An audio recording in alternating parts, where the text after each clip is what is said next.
And we are live. Shall we start with the what we normally start every other Sunday? So it's good afternoon, good evening, good morning, world. It's of course Bantu TV on a Sunday afternoon, and I'm here in Indianapolis, Indiana. My name is Kalinda Shichinda, who'll be with you for the next 2 hours, I believe, or less. Let me bring in my co-host. Oh, it's October the 13th, 2024. I'm sorry I'm laughing. Somebody just sent me a text message here. Okay, I'm sorry about that. I should be serious on this podcast. Okay, now let me bring my co-host to do their vabuzelas. Shall we start with you, the doc, and then back to Lucia in that order? And of course, Mr. Mata is here on time today. Gentlemen, do your But you're vuvuzela. saying that let me bring in my co-host, and then you're saying about daddy. But who's your co-host? Oh! Well, okay, let's start with my co-host, Bachelor Dr. Johnny. And we're going to have Mr. Wani. Do your vuvuzelas, gentlemen. Vuvuzelas, please, before we start. Yes, Yeah, thank you very much, ladies and gentlemen. This is Chanda Chilofia broadcasting live from Ontario, Canada. It's pretty much a little bit cold now. We're entering that season, and I think it's gonna rain. We'll be celebrating Thanksgiving tomorrow, so everybody happy Thanksgiving from all Canadians. It's turkey time, guys. So it's that turkey time where you eat that turkey and afterward you watampo kushikula. So yeah, ladies and gentlemen, thank you very much for joining us. Hope you had a lovely week. And of course, this week we got so many topics that we need to tackle and deal with. Of course, we will deal with them. Thank you very much. Over to you, Danny. Good afternoon, everybody. Good morning or good evening, wherever you are. Thank you for joining us in this beautiful city of San Juan, Puerto Rico, in the Caribbean. Um, just a step away from my usual Ontario, Canada home.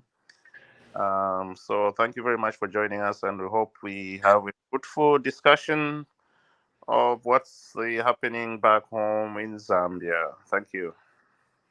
Right, Mr. Mata. ndamutambula ndamutambula bonse namisengera bonse mwaiseni kuri programu hii tulambaula shamano lelo twalalanda. We are going to talk today. I'm joining in live from Stratford upon Avon, a tourist town where William Shakespeare was born in England. The weather is becoming unfriendly here. It's cold and it's getting dark early now. Then there is a lot happening in the world. Americans are starting to vote in the midst of that Hurricane Milton. I wish well everyone who was involved in that, those that met their misfortune. We pray for them that they come out of this with much stronger stronger than it left them. Yes. Right. And back home. I have not commented about back home. We are in this October, the month of independence, the month of national prayer and thanksgiving. I hope things work out. Things to just work out, because the other man should not just behave like he's the head of state. One is up and one is lower. In this October 18, as they go for prayers.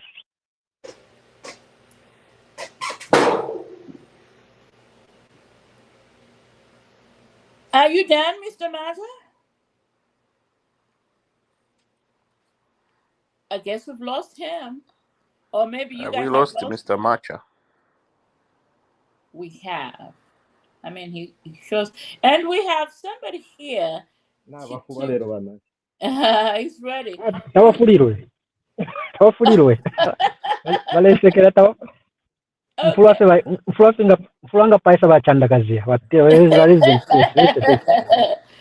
All right, and we have here Mr. Chitumba Simukonda, but whatever the reason, I can't seem to bring him on. Or maybe he doesn't want to come on. Anyway, I guess, gentlemen, there's no easy way to start. Like we do every Sunday, let's tackle these topics and the instructions are simple. When you're talking, mute yourself so we can hear everybody else's input. And let's start with of course, I should have played some music before I introduce this topic. But I just don't have a singing voice.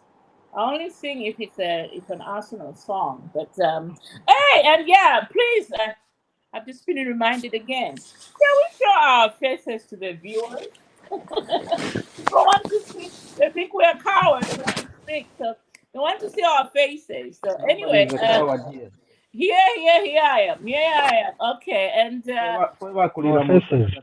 yes, our viewers want to see our faces. Otherwise, they think we are cowards. And maybe I'm not a coward. before we even start, here is the man. The man, the mystery, the enigma, I don't even know where to go with that introduction. But hey, let me bring in the deep thinker. Deep thinker, come in with your babuzelas and welcome to the show. Good afternoon, everybody. This is Valentine joining in from St. Louis, Missouri, Midwest.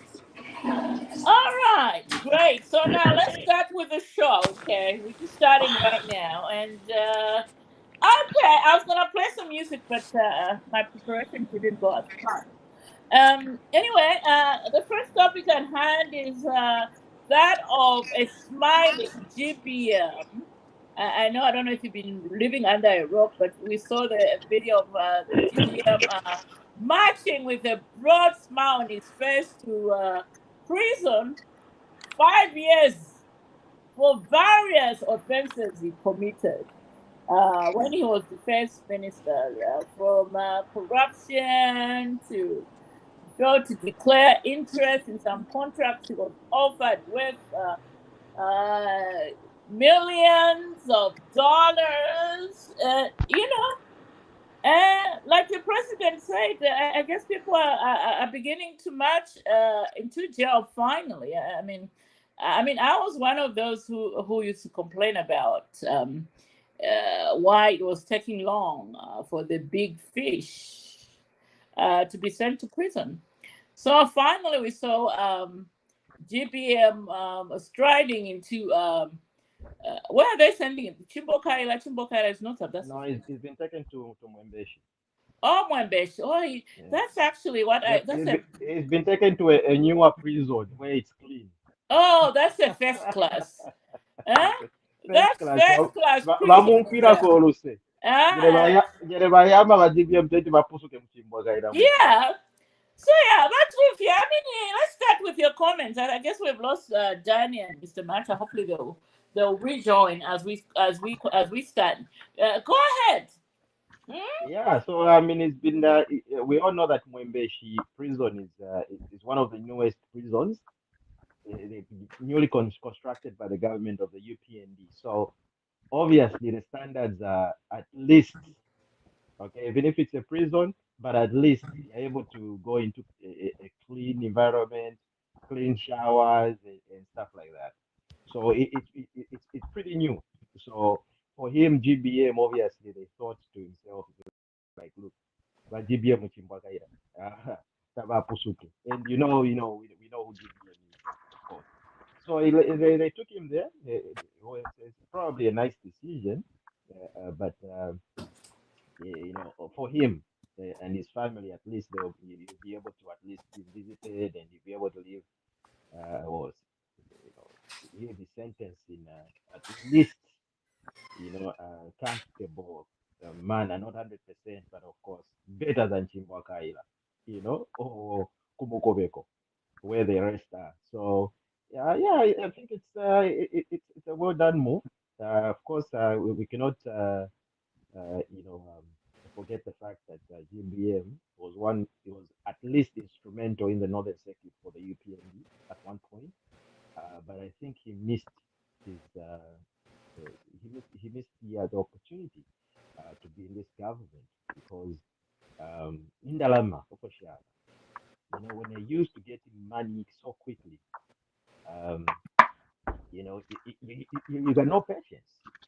It's the same story in Navachimba Karahi, because you have no patience, you want to get money. And at that point, Lungu was offering bags and ukwa bags of money, you know. So Lungu knew that, he needed the GBM back, and all those ukwa bags were presented to him. He went back, just at the point when we actually even, like, it was evident that, look, this guy, the UPND is going to take over government.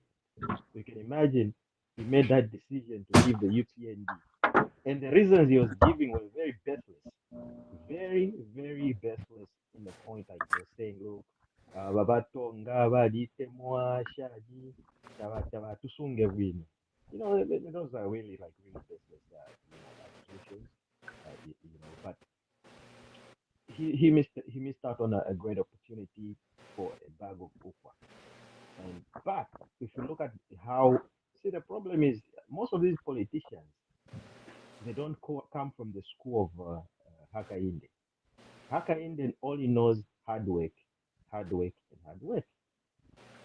But if you look at the past regimes, it was all about, if I do this for you, do this for me. Okay, so that's why he's entangled into all these cases, because when he was a defense minister, he had that power. You're a defense minister of the country. Okay, why are you involving yourself in all these procurement and all that stuff?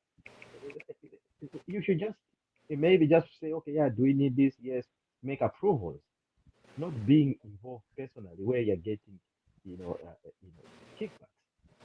So I mean, they found him with what, $2 million United States dollars in his bank account. But he cannot explain really. I mean, GBM was a businessman at one point. We knew him as a businessman.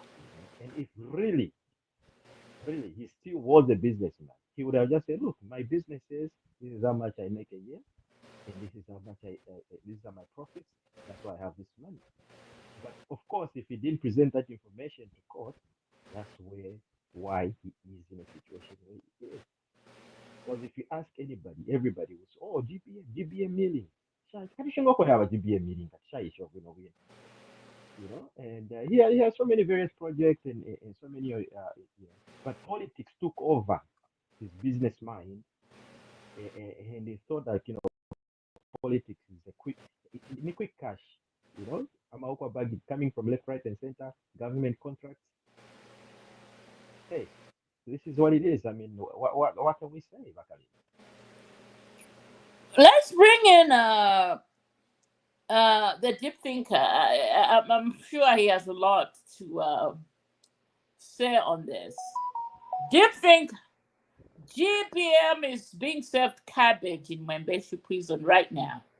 That was his last meal today. Your comment. We have always said you cannot rush justice. So I wasn't worried about people getting locked up real quick when UPND came in power, because when you are a government that follows the rule of law, you make sure that you due process is the order of the day. So it doesn't matter how long it takes. Justice cannot be rushed. And we have examples like Katele Kalumba and them.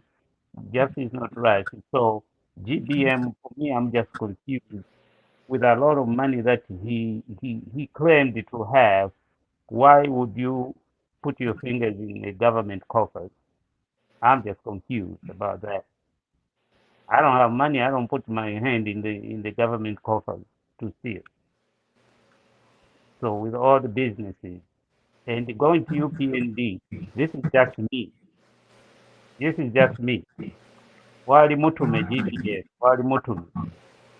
Mm, He was, for me, he was sent by PF to go and spy what's going on in there, and then he went right back because he mm, knew, he he knew in opposition there's no money. He knew that. mm, mhm. I knew. That's not the far-fetched story that our deep thinker he has brought up.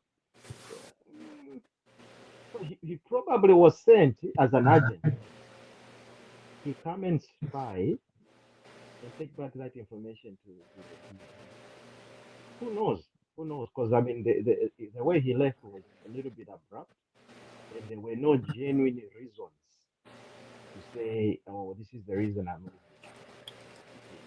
It did make sense Well, to there him, but were genuine reasons. I think, I don't mm, know, maybe you guys may have forgotten. Remember at some point when HH was in prison, mhm, and I believe GBM went around the country trying to form,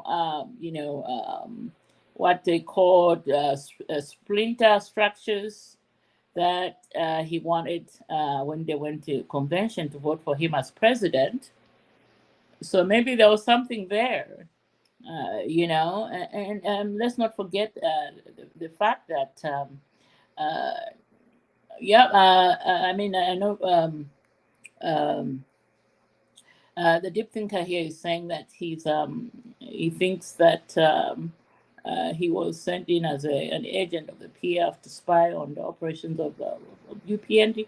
I mean, yeah, that could be true, or that could be neither here or there. I mean, they say there's never a permanent enemy in politics. So either one of those could have happened, and maybe just power went into his head, and then he had all this easy money coming through.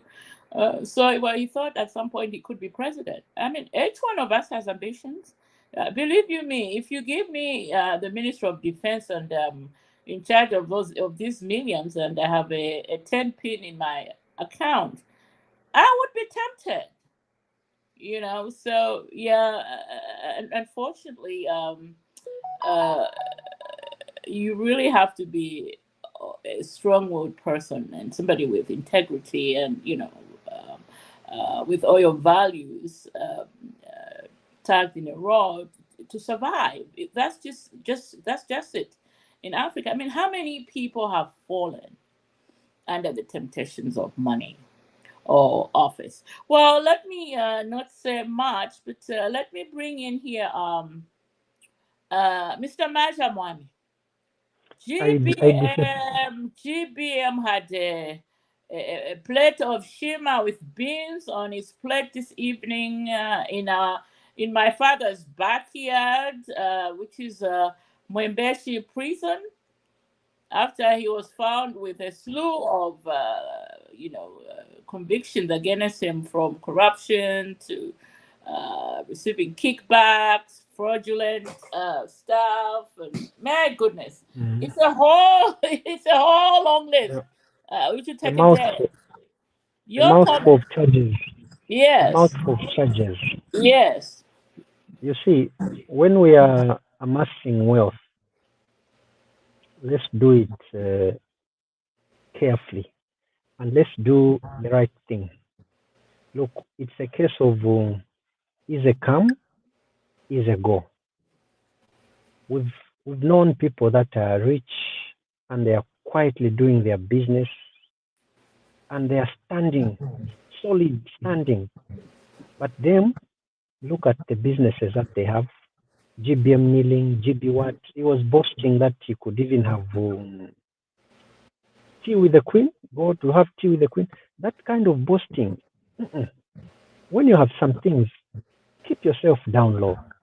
And he had also very bad language. Very bad language. Now, all that maybe is because of money.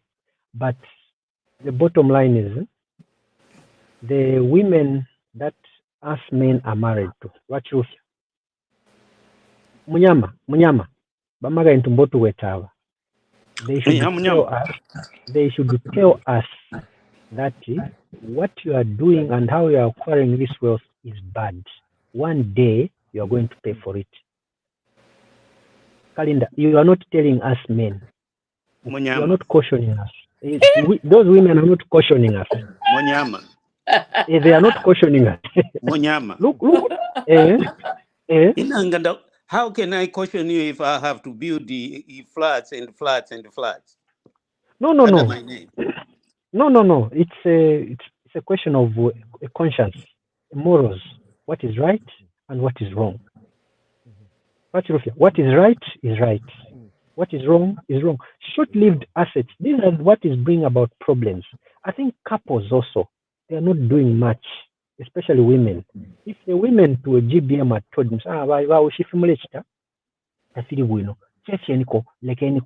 these things cannot happen. But No, it's like, okay, but Mr. Manja, let me not jump in here. But let me ask you this, because how do you expect Mrs. GBM to advise him on whatever deals he had when he has a history of beating that woman up? Let's not forget that. And benefiting from the looting. Yes, he used to beat that woman up like crazy. That's what I mean here now. Masha has brought up a good point to say.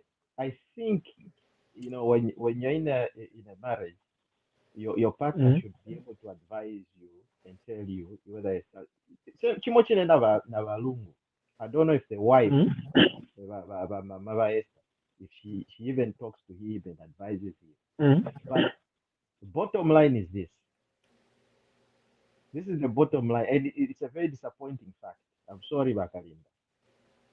Zambian women love money. Yes. No. I'm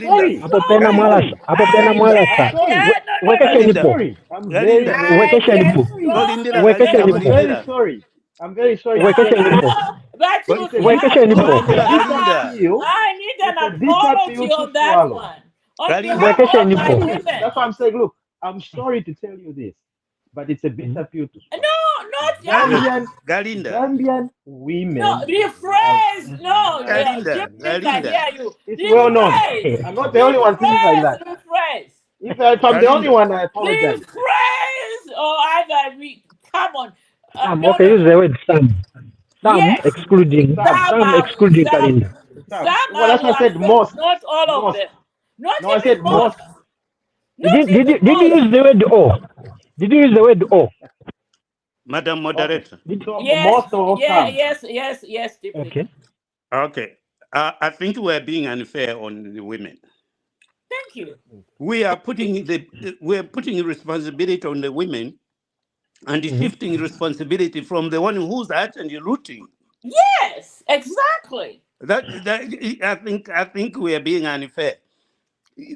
What we need are systems that will stop the men from looting. I agree. Then we have no conversation about 1,000%. Charity begins at home. Mr. Advice. Let's go case in GBM's case. Let me tell you this. GBM is known for battering that woman. Look at this. What kind of advice was he going to get from that woman? When every time she opened her mouth, he used to beat her up. And these are not allegations. That's gender abuse. That's intimidation. Poverty. Yes. That's what poverty can cause. Yeah. So now, I should say some women, not all women. Some women, yes. No, Bakalinda, that's why I said apologize. Some women, not all women. But some. And some men too. Yes, and men will always be men.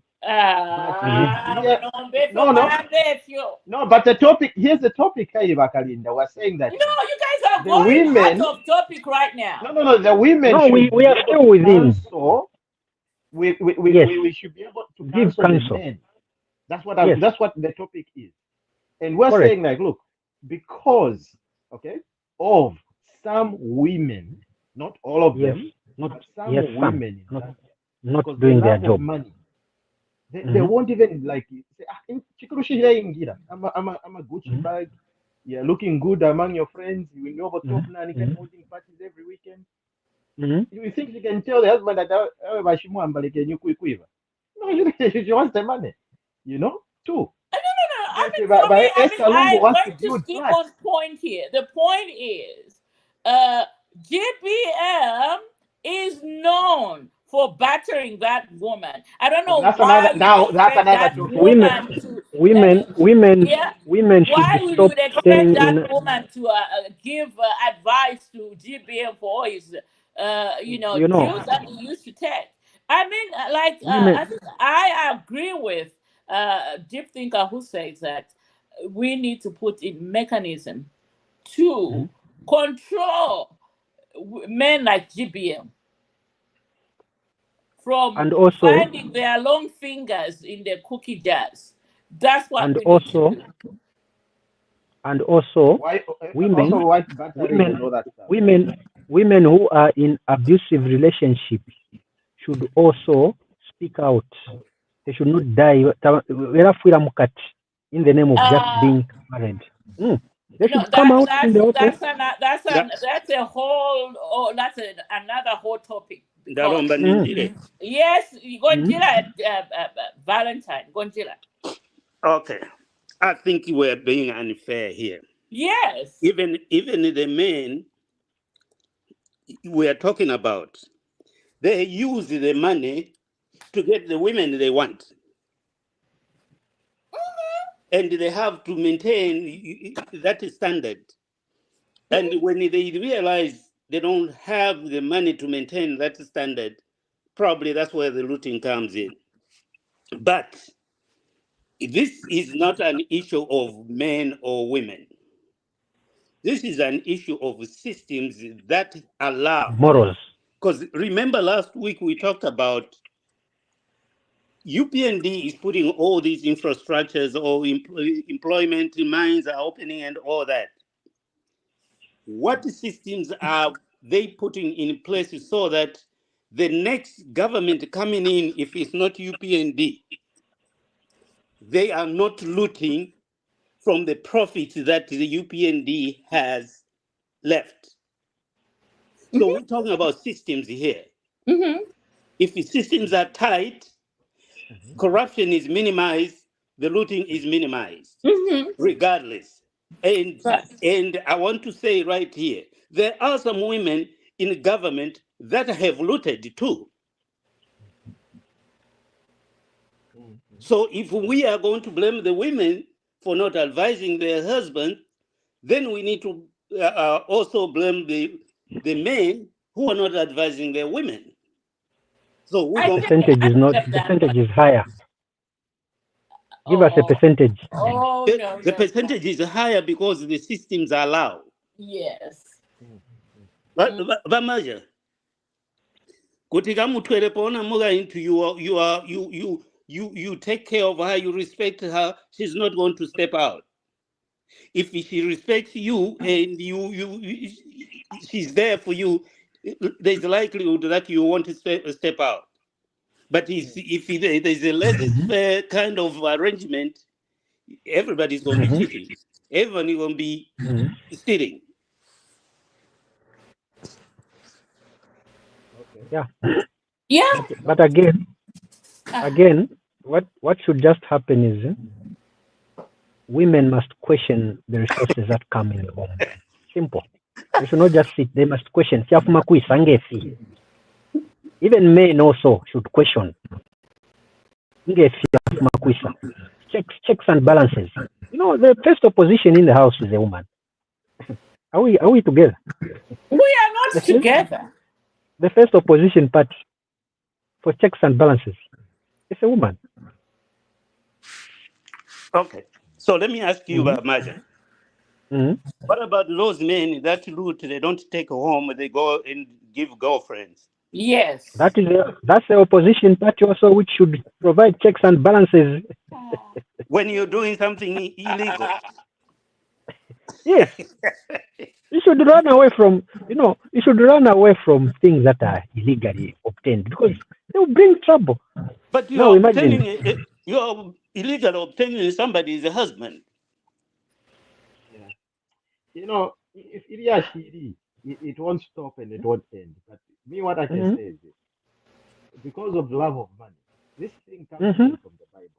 Just from Bible. Because of Mhm. love of money, you can betray your family, your father, your mother, Yes. your best Yes. friend. Okay? Mhm. Just look at how Jesus was betrayed. Why? 30 pieces of silver. Indalama Mhm. shali shu baba indalama. No matter how we're gonna coin it, whether it's a man's fault, whether it's a women's fault, as long as there's money, people tatabatonganya straight. Now that I Abantu agree. tabatonganya straight. Just as long as indalama shile ingira ma bags ama ukwa bags yaregira. Even the wife will say that bana mwana shafulisha pele niko na ba girlfriend bino bakupata bali wo mwaka omulala. Bapele niko at least bali ba girlfriend. I'm telling you for the fact. Facts. Okay? You cannot tell me that But you will be look here, as a woman, I'm just talking about fact. as a It may not be woman popular. of substance on this podcast, I would never, ever, and I repeat, I can never, ever, ever, ever, ever, ever, ever, ever, ever Can't share my never. man. Share my man, whether it's money or everything. Not you, If madam. I'm in a committed relationship, and I Not don't you. see any other woman with her substance who knows her worth would allow her man, her boyfriend, or who are significant other to say, "Bashimwa, nempia shafudisha." Share it with your girlfriend. Wakuchipata. I can never see that happen. Nah, I can't Not either. in, not in this lifetime Mwe or bantu my akwalesa. next lifetime. Mulenje, here's a scenario. I think you guys, you don't really look into these issues closely. Tamwa hapo ati mwana kashi. Alishwa no kwishwa tabalume bandi. Bali kwata no mukashumbi. Bali fyala n'abaana. Tamwa hapo situation whereby she's a married woman, right? Kids in a family in a home. And then abalume bali kwata no mukashumbi n'abaana. She even knows about it. That's a woman who doesn't know her worth. No, no, That's no, a no. But just woman. it's That's reality. a woman who doesn't We're know talking her about worth reality. and We're talking relies on about that reality, not fantasy. and relies on that man for her bread and butter.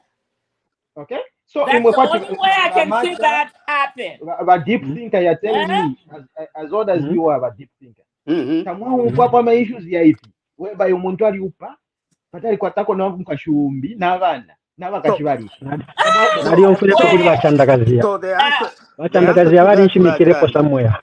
I want to clarify the answer to that. You know, these things we need to look at them very, very carefully. Family matters are very, very sensitive and they're very difficult to understand.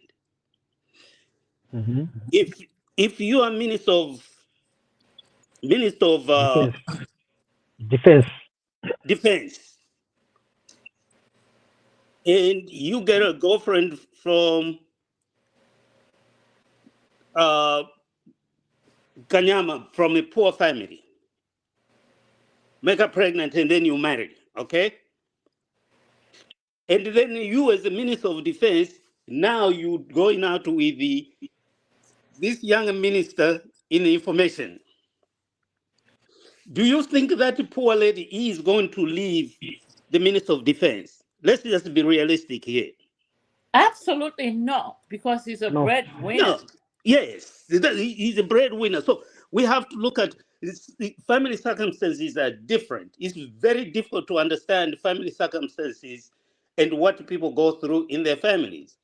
You have 5 children with this man, and he got a new girlfriend. Where you gonna go with those 5 children? To your poor mother in Kanyama after you've been living in Kabulonga for how many years? Absolutely not. Yeah. You We, know, when I know my kids won't have 3 meals a day, I don't even have a job. on, Anyway, on the same topic, we know of powerful women that have the power in the house, and the husband knows that this woman and that man there, who she says is a friend, is more to it. We don't leave until our status improve. It's just human nature. It's not. It's neither here or there to say women or men. These things we just have to look at them. But But at in the end of the day, listen, whether it's a woman or a man, stealing, it starts with you, the person who's stealing, not the and second person. We don't the other even know thing we if should not forget. GBM was taking that stolen money home. We don't know. But what we should also note, what the most important thing to note here is that the wife is a checkmate. At least they can give counsel, they can give advice, including a husband whose wife has been caught stealing maybe public resources. They should be, because in the end, imagine at school, the children, they are in school. What can you tell us? Your father is a thief. Imagine in class, your father. What can you tell us? Your father is a thief. It's a good Okay. contribution, but your father is a thief. In now class, let children me can talk bring like in that. because I'm, Ramasha, I'm, Galinda, yes, Galinda, let me yes, sing a song for Ramaja. yes. Amwimbe. Umulumendo no mukashi wali no wafia. You remember that song? Wachandakazi Yes, awali kesho He is unakanyumba. drunk. yes. He Yeah. comes, Finish. No, blames the wife that you finish. can't get pregnant because of you. Finish the song, deep thinker. Finish the song. Finish the song. Oh. Kokoleni Finish Eh? the poa song. Oh. papeni. Kokoleni poa. So the bottom line is that sometimes these men, with their arrogance, they go home. The woman cannot say a word. And Kalinda said it. He used to beat that woman. Yes. Yes. Now, if you beating that woman because she cooked eggs for dinner today, what is going to happen when she says you are stealing? Uh-huh. Oh, be killed. Yeah. No, deep thinker, sing that song again before we bring in Batanda Kazia, please. Atinaumakawalipwa Kwa kwakulomwana mlomana, nawalipwa kwa kwakulomwana mlomana, umukasi atile etitiye atia kuchipatala kuchipatala. umulume atile ati chupo chalakwa. Rapwa. They ended up in the hospital. The doctor says Wapya walipata besani iwe makolwa. ngamba abalume babo besa Besa na n'abakolwa. Problem is with the man. And then when So they went to the witch doctor, what did the witch doctor say? mutima wakanyerere Umutima wakanyerere. olino lya musungu. Impossible. Oleli no lya msungu. So the woman has gone through all these Yes, things, and yet it's not her fault. it's not her fault. Uh-huh. And on that note, our beloved resident Pierce, who's been quiet, I'm sure he's cracking up right now. But he had his name being mentioned. He had his name being mentioned. Our beloved resident Pierce, we are discussing the sentencing of GBM. Your comment. I know you've heard some crazy things right now. You're wondering what's going on. No, you see, it's something that I'm yet to study how the sentencing is, because I know for a fact that there's more to that sentencing than meets the eye. There is more to that sentencing than meets the eye. That's how I see it. Yeah, I'm yet to read all the facts about the sentencing and stuff like that. Because just 3 years ago, he was a darling, and now he's a villain. And for me, this is why I say this sentencing, I want to see how the people that are sentencing, if I see fairness in that, then I will say, okay, yes, now the fighting of corruption, fighting of stealing is making sense. Right now, I see that it is tilted in one direction. Only former people or those that have fallen out of favor. So I want to see slightly more. And then I will be able to say, okay, now we are in the right direction. Right now, it's not impressive. That's for me. Are you saying that if GBM had acceded to the UPND president, this case was not going to have taken off? No, that's what Right? you are saying. President, I mean.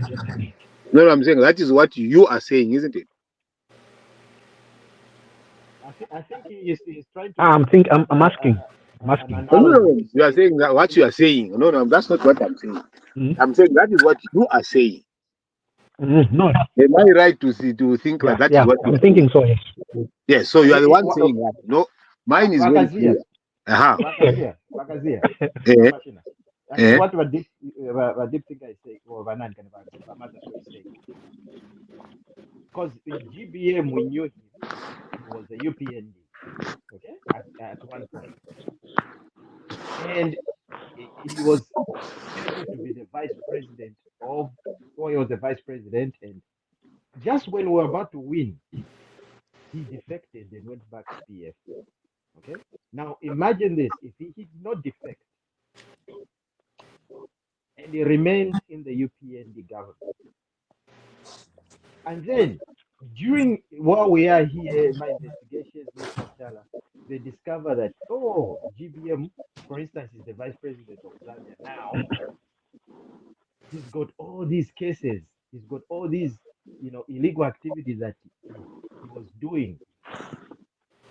Would he have been sentenced, What or do would he you have been think forgiven? yourself? Well, that's a very good question for you first to provide what you think yourselves. Do you think it would have changed? Do you think you would have mentioned? Because that's why I said you are. That's the question. So, what is your question to me? Because for me, the question, my Mm-hmm. statement was, I am Mm-hmm. not very impressed with that. I want to see how this relates to the current. Now, that is the question I should be able to ask you. That do you think GBM would have been treated the same way? I think yes, he is going to be convicted. To be honest, as much as I believe in the UPND government, and Let me give you critical scenarios which I talk about. That this is what I'll go the crimes that have been committed under the ACT, where it is known that people go to in connivance to get to loot the country's resources by consent judgments. The board member raises that it's not investigated because people needed to be arrested. That is stealing, pure stealing of. If you collude to get money from the government, it is stealing. Who is being investigated? And not because they resigned, so they move on. So, You understand? So, in my opinion, I am saying such kind of things needs to be taken back into the courts, be investigated. Those people be arrested. How uh, can you? No one has said it is not. Nobody has said this didn't happen. All we saw is Director General ACC resigns. The next thing we see, the board dissolves. What did the chairperson of the board say? He said quite a lot of things. What has happened? The lead has been put on that.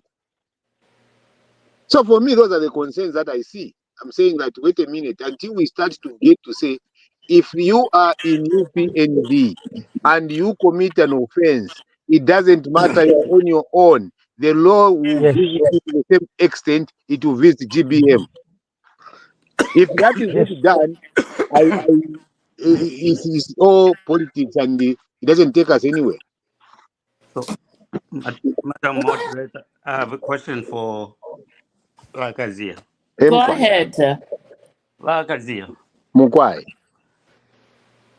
you you you have you have a point there that I don't know if it's a point, but you are raising an issue of other people not being arrested for doing some things. But I think in this conversation, we're looking at GBM and his case, because we cannot.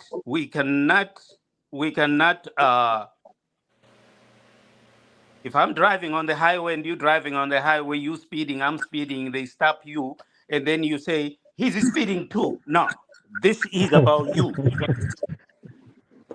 So let's look at the case of GBM and look at it, and then we can look at the case of others as the corruption in UPND or whatever it is. But the law is there, and what GBM did, do you agree or disagree that the law should be interpreted? Let me answer that That very particular easily. case. That is why, because people don't want, if you see in advanced countries, they stop the police officers being there. That's why if you are 10 of you speeding, you will be treated the same way. There's no one who say, oh, you are speeding there for why? They put measures in place to make sure that if you are all speeding, you'll be caught, all of you. That's what I mean when I say that. Because you see, GBM was a darling. This is one of the things that I have a problem with. I am not supporting that if he is convicted for crimes he has made, there is, he shouldn't be convicted. No, that's not my point. My point is the selectiveness of dealing with GBM. I have a problem there, deep thinker. It's not that the case is, if he's convicted, so I don't have a problem, yes, he is. But the question is that doesn't stop. That doesn't stop. Why should we have selective justice in a situation where we should not even have it? Because the government has pronounced itself. The president has pronounced himself.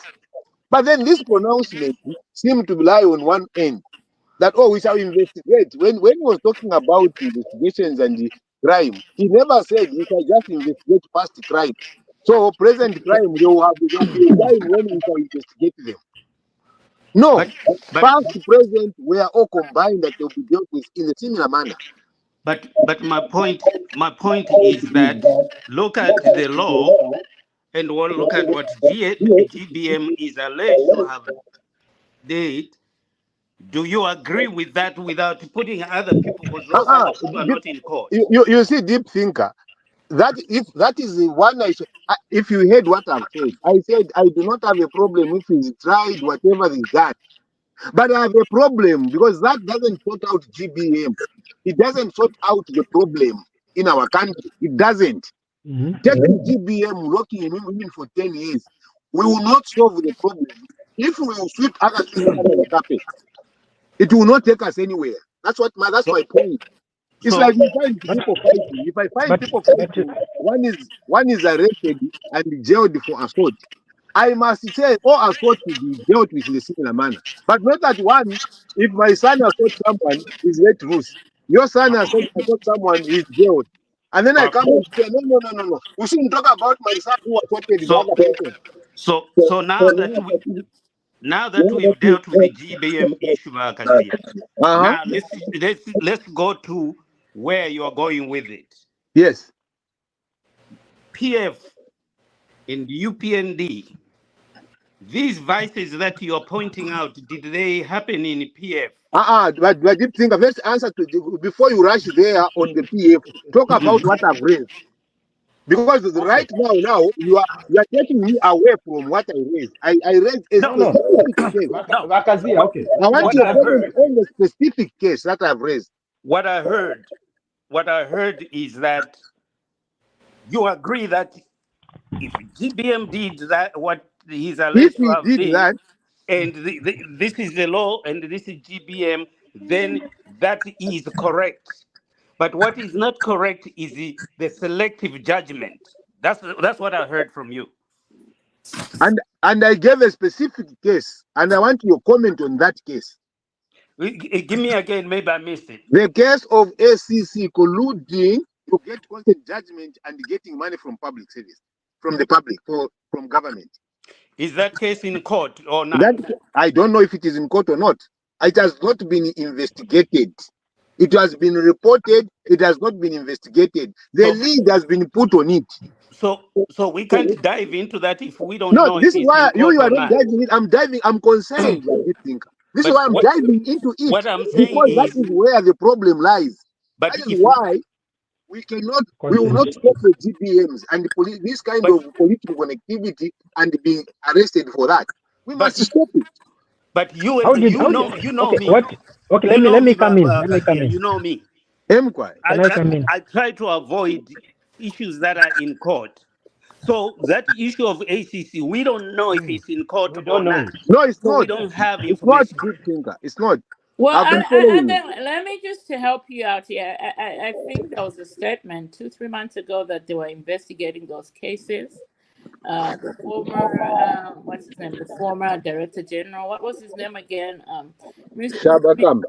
Yeah, yeah. They are still investigating him. All we need now is that we haven't just received an update in the last, but how far they have gone with it.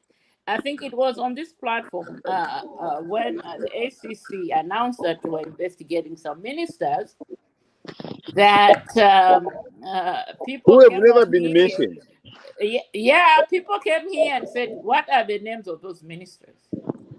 So, and we said we'll wait until we get the update. The most important thing is that there's an investigation going on. That's the most important thing. No, Wakalinda. But this, The other important thing which is not being done, we can't have the people being investigated still enjoying our public money. I That mean, do was you happening even even know? in Guys, we have PF. to catch up to the. Now, if That it was was happening happening, That's even the in case. PF. therefore it justifies it. No, Bakazia Moden.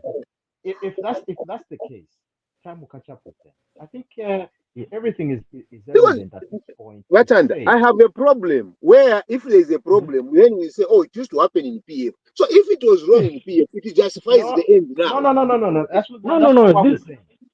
What we're If I saying was is wrong, this. why are you giving an example of PF when the question has been raised Okay. or the Here's the matter thing. happened? the example is very clear. Let me bring Let me say this. to bed. It used to Let me bring happen. this to Let bed. me say. I want to defend Before you come in, Bamata, this let me point. bring this to I bed. want to defend this point. In PF, we had people. Yes. Go ahead, Bamata. I go ahead. Go ahead. In PF, would have a minister, a sitting minister, someone in office is being investigated, but is still in office. But it's not happening in this government now. No. Someone being investigated, if it's made public, I think they are not there. They're resigning. No. You have missed a point, from Mamata. office. You have missed a point, Mamata. Right there, you've missed a point. The point is not that because they have not been saying we don't know who is being investigated, but we know it's a minister. So you see, for me, it's not about the PF. If the PF were doing it wrong, why should you do it wrong? And then when people complain, we say no, because the PF were doing it, never happened. Is that the answer? They set a bad precedent. So is that the answer to the question? Why Okay. things So They set a very bad because precedent. the PF was doing it? It's so not. like It's not. so let, It's not the answer. just to answer your question, Bakazia. This is not a government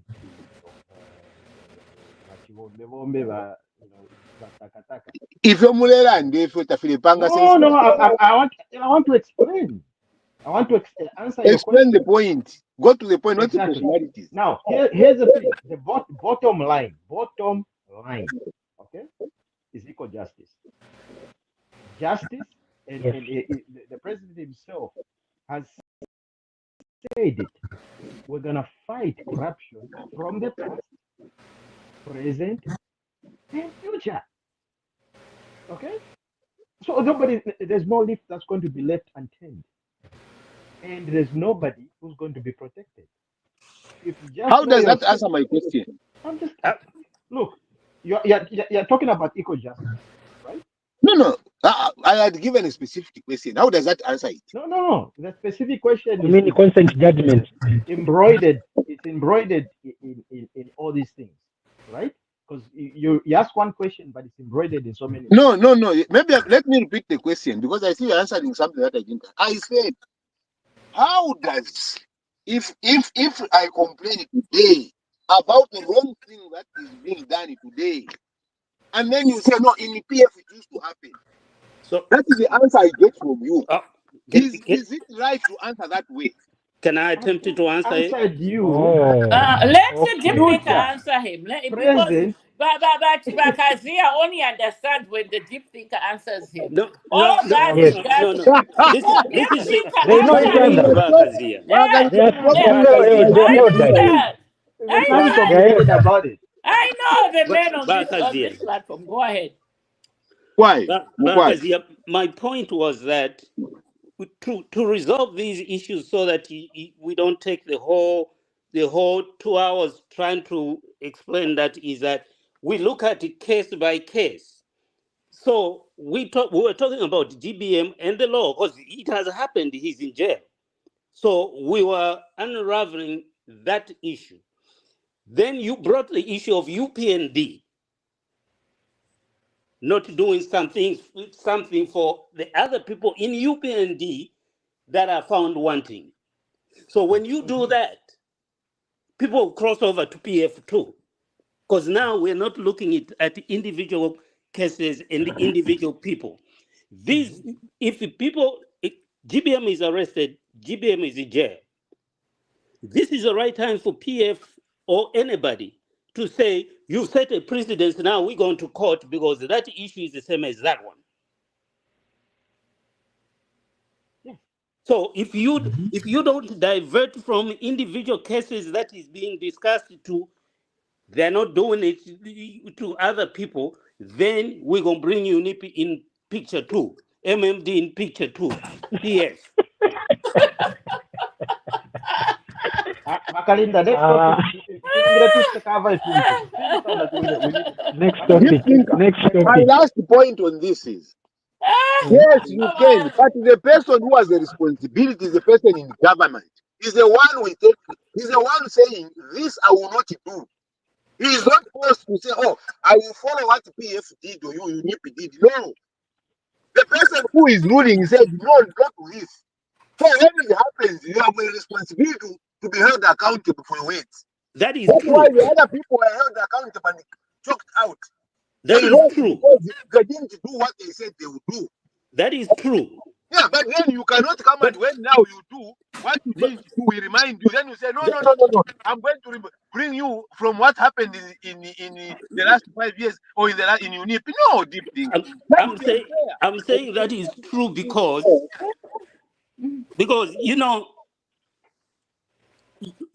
you have brought a whole range of issues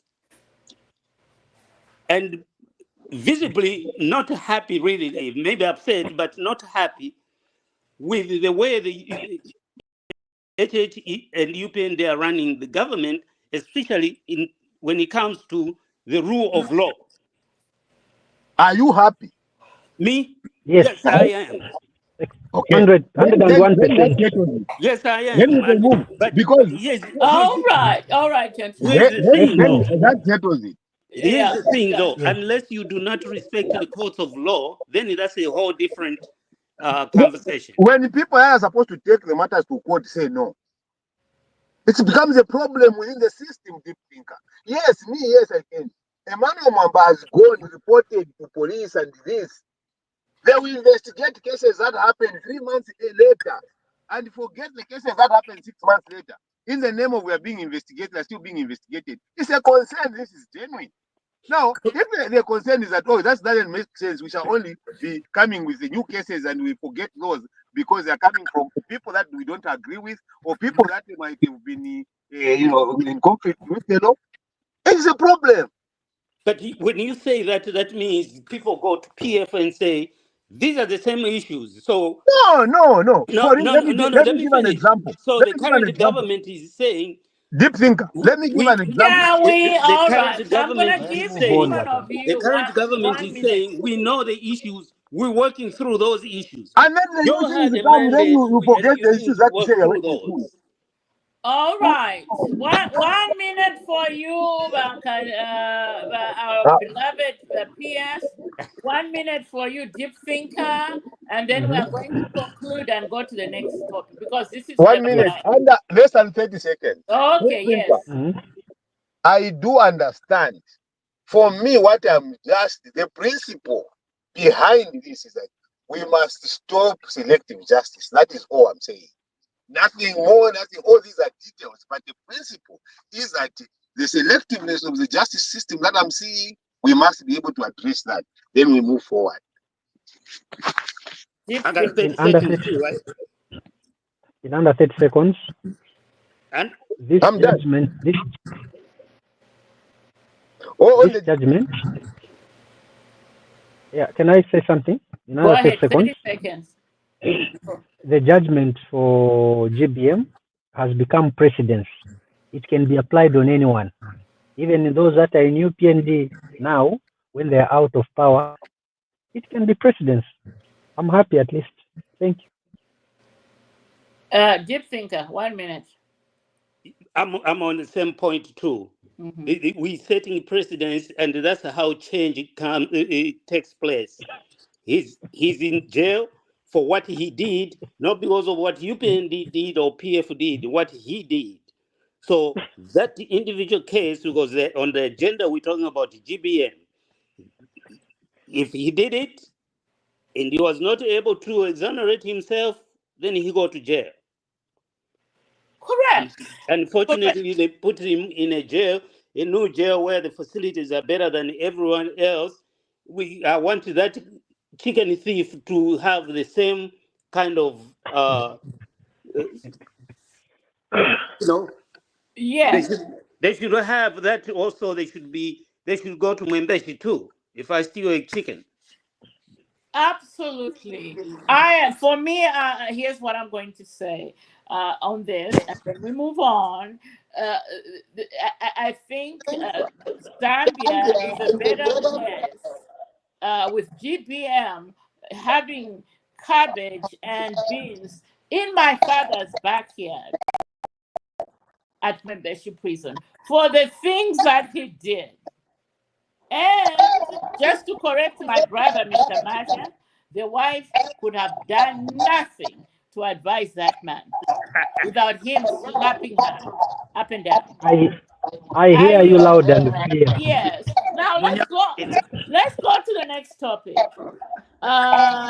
Okay, so the Oasis Forum called upon the Republican president, and who is?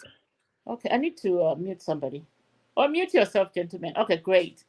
So the Oasis Forum called upon the Republican president and, of course, our sixth president to come to the table to discuss peace in the country.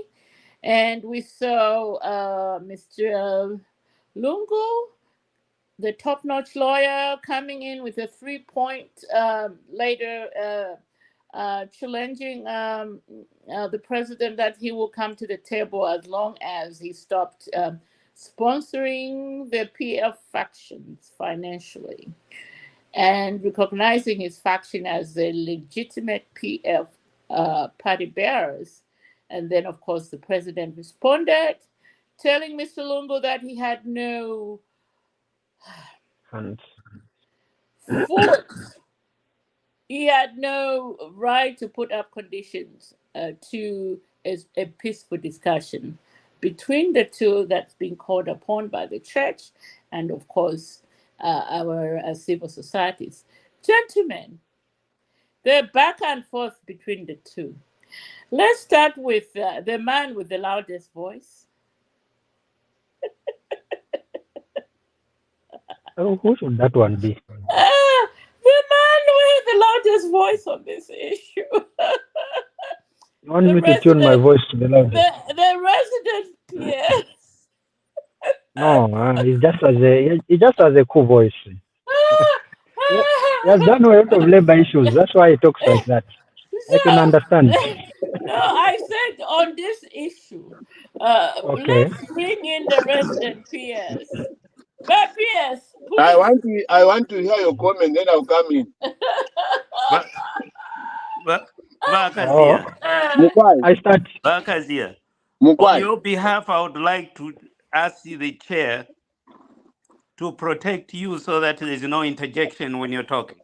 Now, and then also the chair herself to refrain from inciting that I'm the one with the loudest voice when I've not spoken. No, I said on this No, issue.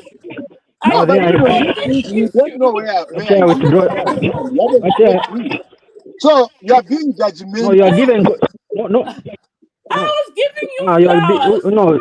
Okay, I was giving the resident PF flowers, but he has turned them down. Anyway, let's start with Mr. Masha, the man with the loudest voice on this issue. Yes, Okay, yes. okay. Wakake, wakakwe, wagagwe tagalegi, Mhm. wagagwe tagalegi. You see, when you have a yes, wagagwe tagalegi, ulaga layer, they will never More stop like it. somebody You with can't run away. odd habit. Is that what did you say? Yeah, Yes, old somebody with a old habit. habits, Old old habits habits died. Oh, die Remember then easy. that. Uh, understand Tonga then. Oh there my you God, I go. give myself an A plus. Yes. Go ahead, Mr. Mas. Supposed to bring about. Someone says, Oasis Forum says peace. Before you bring peace, conflict. You can't condition a talk whose agenda is about peace. You give conditions that have nothing to do with the man you are asking him to do something. If HH is going to do something to put back PF the way it was by interfering with the registrar of societies, that other arm of government, that's interference from the executive. It should not happen. PF is the Yuhunye. It's eating itself. You can't. There's no evidence that the HH is sponsoring. Just from the way things are now, PF is a mantombwa. Valebuta. This one says, "I'm the president." The other one is challenged. No, this one goes to PF headquarters. Another president also goes to PF headquarters. What is happening? Former ruling party. How can the other small opposition parties learn? If a former president of Edgar is behaving like that, what is he teaching the smaller presidents? To give conditions before even talks get started? It's being vindictive. He has not yet realized that he lost power and that someone now is in power. He wants a situation where he's to put conditions. It's like he will be the one to be head most. He's a big fish. He's a force to reckon with. Unfortunately, no. Edgar has got to listen to what the Oasis Forum wants. Edgar is not bigger than Zambia. Zambia now needs peace. He's the cause of the most problems that we have now, that are even being solved by the current party. Kadarism went with him. But from his behavior, he's behaving like a Kada already. Peace, you have been called to the table. Huh? You have been called to the table. Imu wachirufya imu. Na binaisa mebati ndaisa kunganda kumienuka. I want to have Nshima. But the table must be blue. In the meantime, you have a black table. Are you going to buy a blue table just because ndaisa mkuli wali kunganda kumienuka? No. No, your table is black. You can't. And what is there is discussion about peace. And now, before you even talk about peace, you bring in violence. The mind for Edgar is, I can't understand it. Yeah. I yield. Me too. I can't. Even me, I Deep can't. thinker. So this issue for me is an issue of miscommunication. This is just me. Because if there are some people in the background who are trying to facilitate this reconciliation piece, then the two parties needed to send their concerns to the people facilitating it to look at it and decide what questions. The issue I have with Dr. Lungu here is that he directly wrote the letter himself. HH, he didn't write the letter, but somebody within UPND wrote the letter. There should have been some parties meeting somewhere, UPND parties and Lungu's party meeting somewhere to agree on what is going to be discussed. Let's not make this mistake. Let's not make the mistake that Lungu does not have concerns that he needs to air, so that in the negotiations, those things are discussed or ironed out before or during. He has some concerns as well, valid or not. He has some concerns. HH has some concerns, valid or not. He has some concerns. Now, if we are going to have Dr. Lungu and Dr. HH going back and forth to say, you can't put that on the agenda, I'm not putting that, then we're going in the wrong direction as a country. Right. I went through, That's actually brilliant. I, I Sorry, went Bakari. through, last comment, Before, I mm, went through the truth and reconciliation process in South Africa. I was right in there when mhm. that started. How did And it there end? were negotiations that were going on in the background, and whatever was agreed by both parties or all the parties, that is what was brought to the leadership for further discussion. And that's what the people knew about. Anything that was rejected at a lower level, we didn't know about it. Okay. Now, Oh, Mwaleta, that's a very good input. And You can now come what in. what we no, I'm already in. Let me Oh, finish, all and right, then okay. you can come in. So I think, uh, my opinion, my personal opinion, really, um, as much as we want to respect the former president office. I think he needs better handlers. Okay, he needs better handlers. He needs better people to advise him, and I think he needs to employ more qualified individuals to surround him. Now, just looking at all these all these things that have been happening, like, look, you, the only thing I saw on that letter that he wrote was a good signature. We all know that he's got a good signature. That's the only thing I saw. But if you read through what he was saying, okay, as a statesman, somebody that has you've served the country of Zambia, because if you'll be called upon and the horn from the heavens, they come and they say you are going to be the president, and then you come up with certain things like that, it begs to question. Like, people will say, "Oh, well, is this the right leader? Was he the right leader at that time? Did the mm-hmm. Zambians make a mistake to vote him into power?" Because it shows the fruits. Because if you're a real leader, if you've got a heart for the Zambian people, there's no way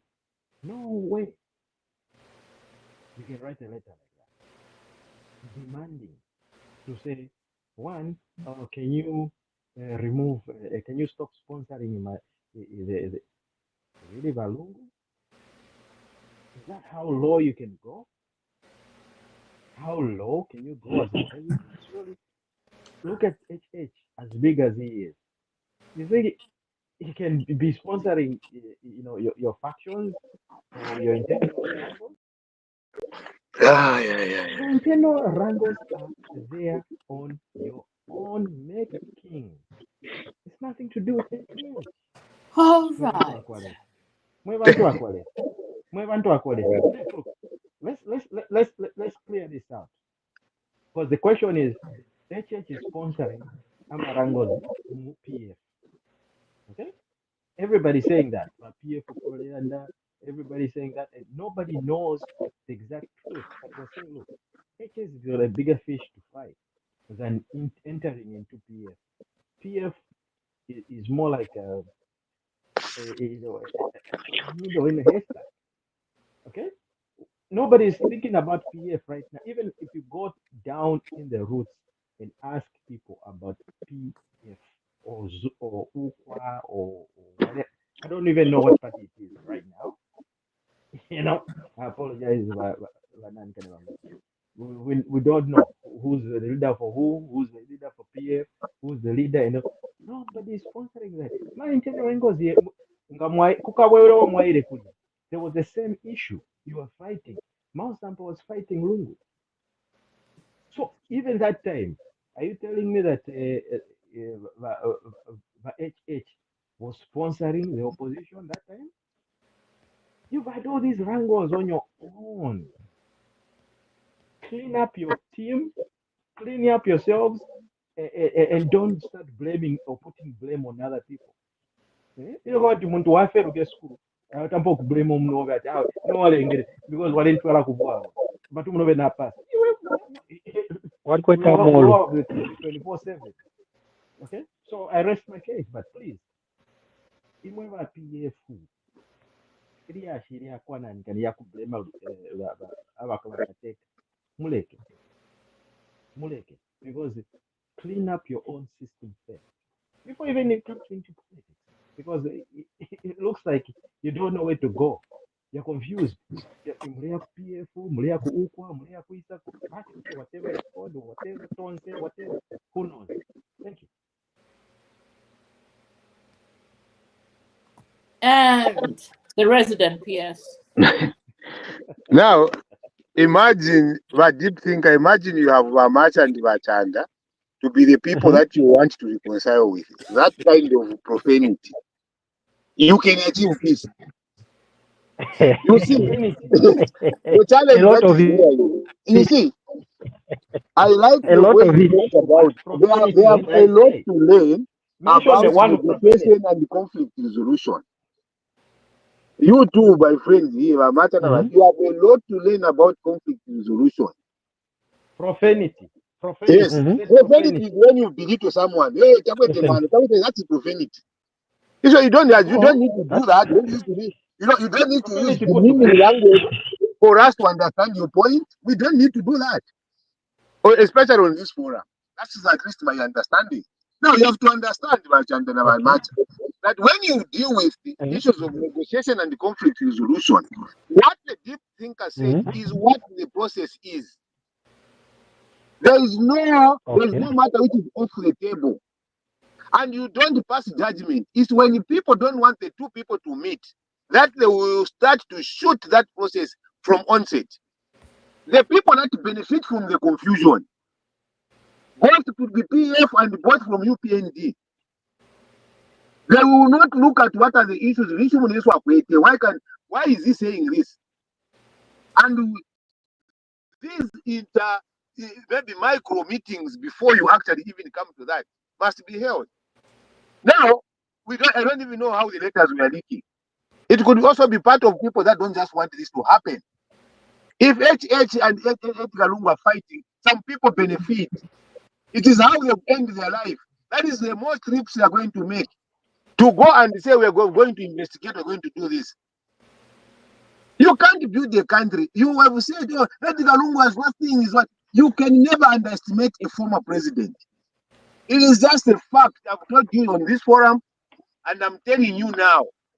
Even when HH leaves office, if someone is going to underestimate him at all, he's lost whatever, he will be making a mistake. Former president, whether you hate them, you don't like them, there is the best within the country they control, and the best that respects them. For instance, I'm one of those that respects ECL. Oh.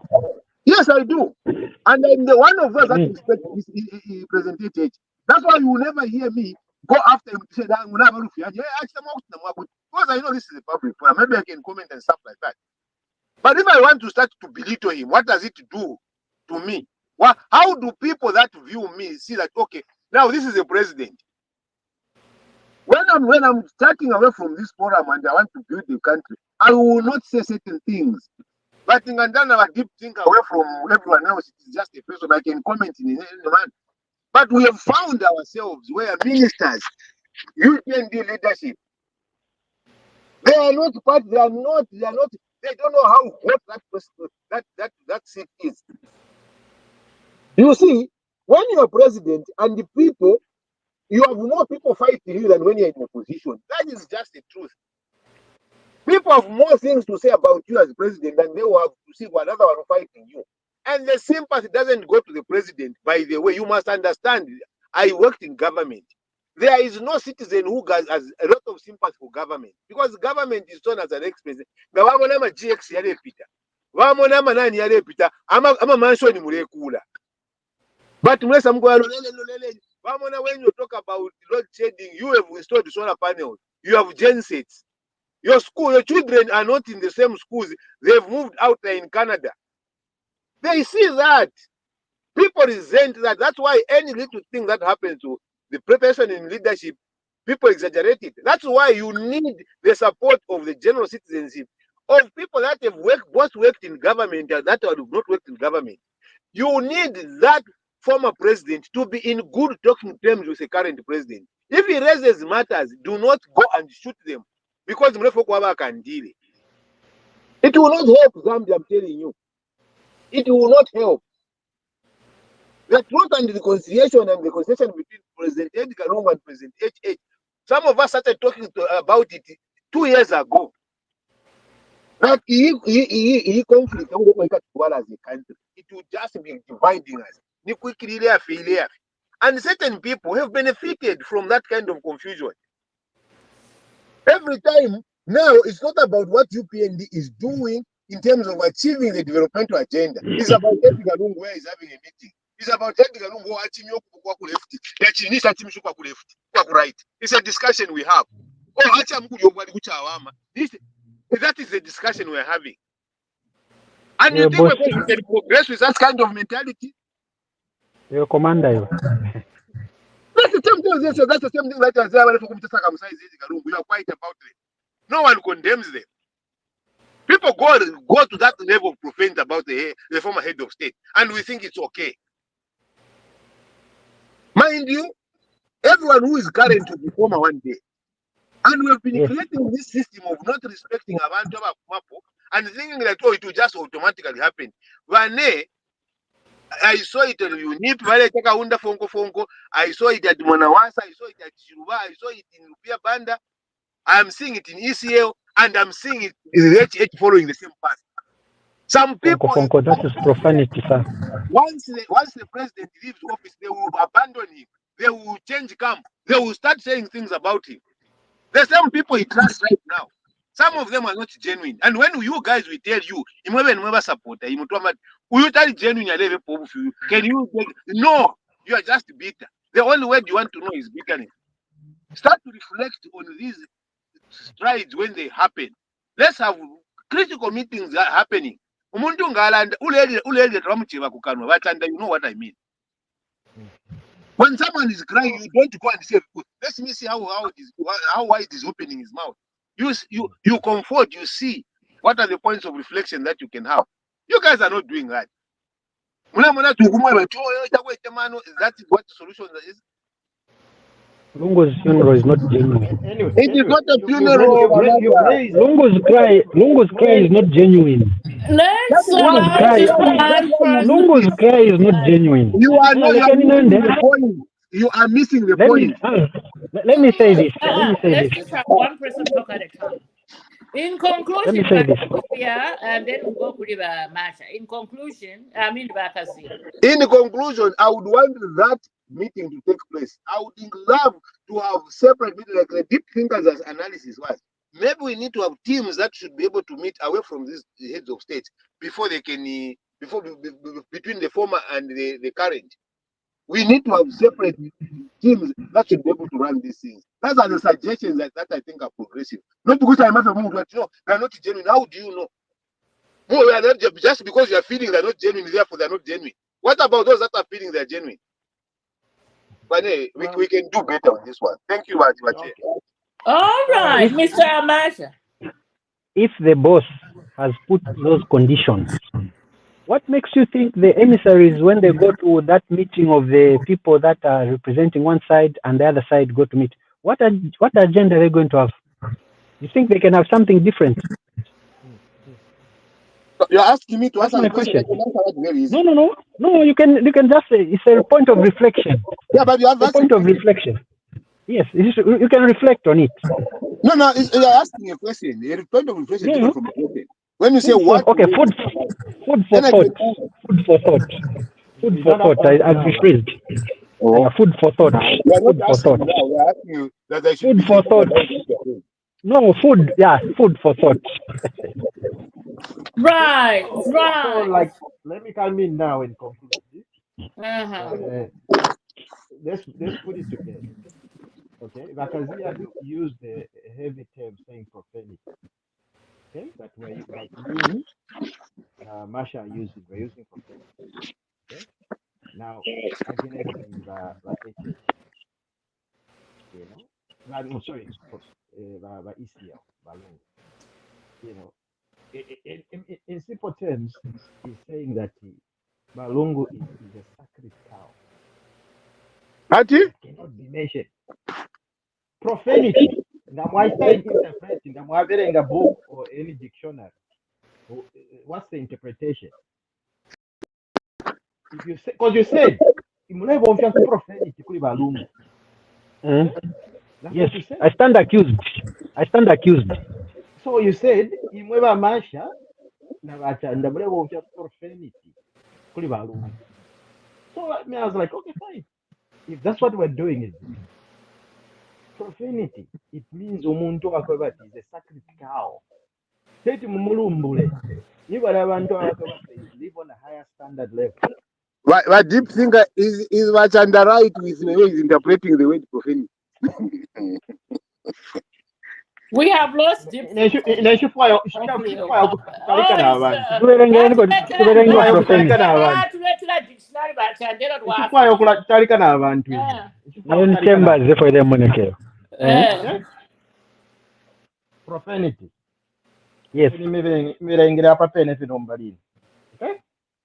So, no, yes, a deep thinker. Profanity. Berenga Go ahead before we bring in the deep thinker to explain to Mr. Kazia the word profanity. Go ahead. okay. All right. So, natural pace. Okay, yeah, here we are. So, a state of being profane, okay, especially blasphemy, okay, something profane, especially a profane language, okay. So, meaning if something is, if you want in the Bible, that's blasphemy. You know, if you ever over there and you cannot talk against Jesus or Christ, it's blasphemy. A profanity of according to this dictionary, this is the Webster dictionary, okay, 6th edition, okay, it's the original one, okay, right? These things have always been, diluted over the years, okay. Read. According to what I'm telling you, Read. in the old scripts, Read. Sorry. Read the meaning of the word because it is there. Read the meaning. Do not paraphrase it. Just read it the way it is in the dictionary that you are looking at. So, all right. So, profane. Let's go to profane. All right. So, profane. All right. What it says is this: not sacred, nor holy, nor devoted to religion or religious ends.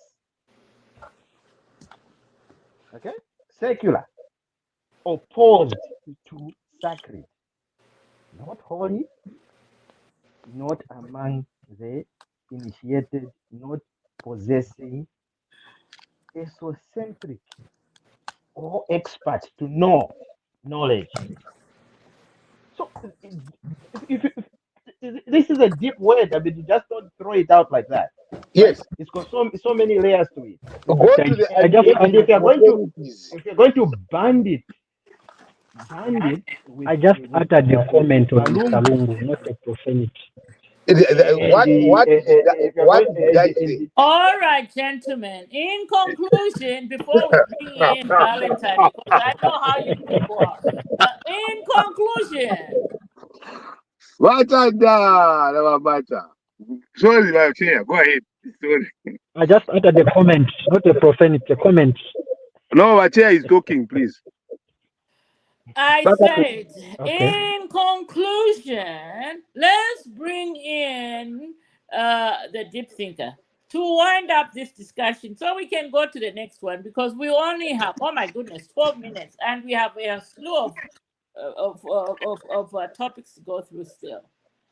Deep thinker. So I know, Bakazia. I'm going to defend you on this one.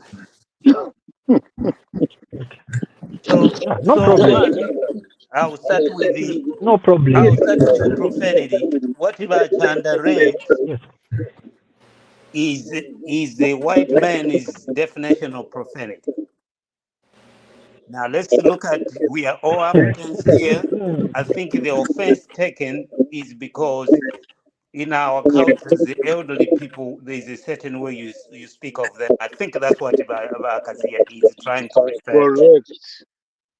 All right. Now, on the issue of reconciliation, the recommendation, like we talked about, there must be some structures that look into those things so that when it's unveiled to the two presidents, it's something that they can, has gone through filters. And I think that way we are going to have success. And I'll repeat this: I'm not PF, and I'm not a sympathizer of PF.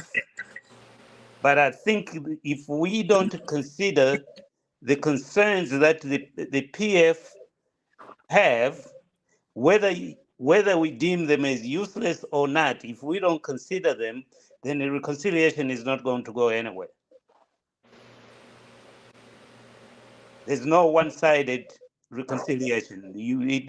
Issues have to be brought up and then discussed, whether they are meaningful or not. That's just my take. So what are you agreeing with Bakazia and disagreeing with that? I'm agreeing that the PF should have a group of people that can raise issues with but Dr. Lungu. These are the issues we need discussed. And then HH also come up with the those issues. Then those issues are brought to civil society, some independent people that are going to listen and filter and come up with an agenda. So much so that by the time Well, those we all agree with that. Sorry about Bakaraza, but we all agree with that. And to me, what I was saying was, I think it was clear. I did not use profanity because the Valungu is not a sacred cow. It's not like something holy or something religious where we can sit here and say, don't You're an mention that ordinary name. citizen. Mention that name. Don't mention that name. If you mention that name, then something bad is going to happen to you. No. We need to talk about him. Okay? so So there's no prophet. There's nothing like there's nothing like that there. I don't know. I don't know if he meant profane or borderline disrespectful. No, okay. Give me an example of what I said that was disrespectful. I don't know. I don't know that that's Okay. Bakazia to give examples of what he deemed Well, as because you're profane. agreeing with him. You're agreeing with him. So No, what I no. want you to say is, give me an example of what I said that was disrespectful, apart from saying that the letter he wrote, he put up the conditions.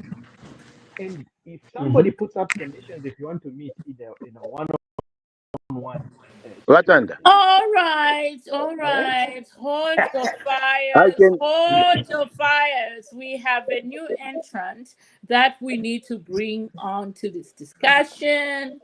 His name is, oh my goodness, that sounds like my mother's village. Look, Stephen well, Gwalo Gwalo, but the general area is called Mapanza. So we have here Mr. Stephen Mapanza, like my mother's village, or Oh, should I say area. Lugwalo is in Mapanza, by the way. for those who don't know. Anyway, joining us today, Mr. Mappins, welcome to the podcast. And you just joined in when tempers were high. Hopefully, you can cool off some Cool people's them. temperatures on here. And the discussion on hand is the I would like to call it the collusion brought about by the Oasis Forum calling on our leaders for a peace dialogue in our politics. Your comment on that, Mr. Mappans, and welcome. And let us know where you're joining us from, please. You can unmute yourself, sir. Oh, I can only see Lady Sarah. you can. I can. Yeah, you can. No, it's Stephen Mappans are here. Mr. Mappans, can you hear us? Yes, ma'am. I can hear you very loud and clear. Oh, great! Uh, Go ahead, good, please, with your contribution. good evening to you and good evening to the panel. This is the first time that I'm joining in these discussions, and apparently I just joined in a few seconds ago. I'm not even very sure what was being talked about. So for today, if I could, I would rather probably just listen in, and then I hope to be a meaningful contributor next Sunday. Okay, and where are you joining us from? I'm joining from Chipata. Oh, Chipata in the building. All right. Great. Oh, yeah. All right. Gentlemen, let's go back. Let's wind up on the this discussion about profanity. I feel like I'm in a grade 2 class or something now.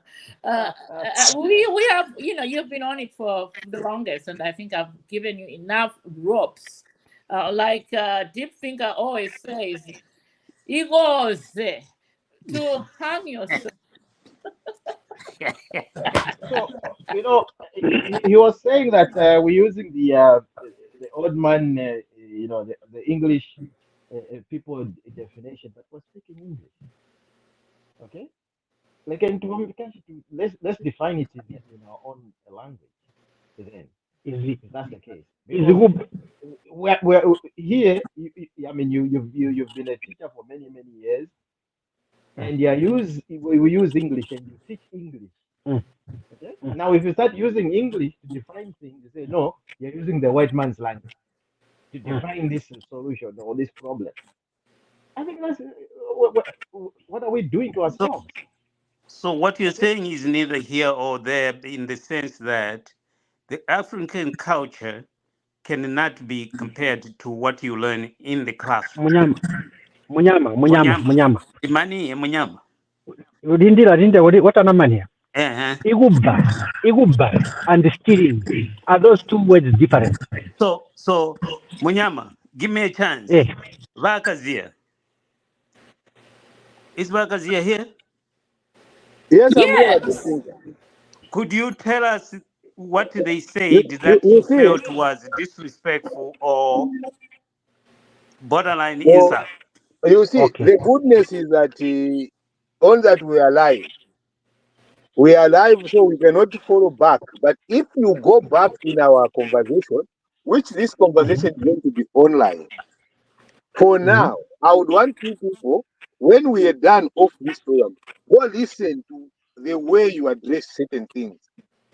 And if you think that is the way that we should be talking about our leaders, and it is okay, I'll come next week and say, I'm sorry, I will apologize. That is, it wasn't meant to be that way. When I Right. talk about using a profanity, it's demeaning language in a certain way. When you tell me, you say, hey, we don't even know what kind of people Lungu is working with. If they think or if they do this, I'm just giving an example. I feel disrespected. If I'm going to say, oh, UPND, everyone, what I put up a word, which is one offensive and disrespectful, I don't think that's a language that you want me to do.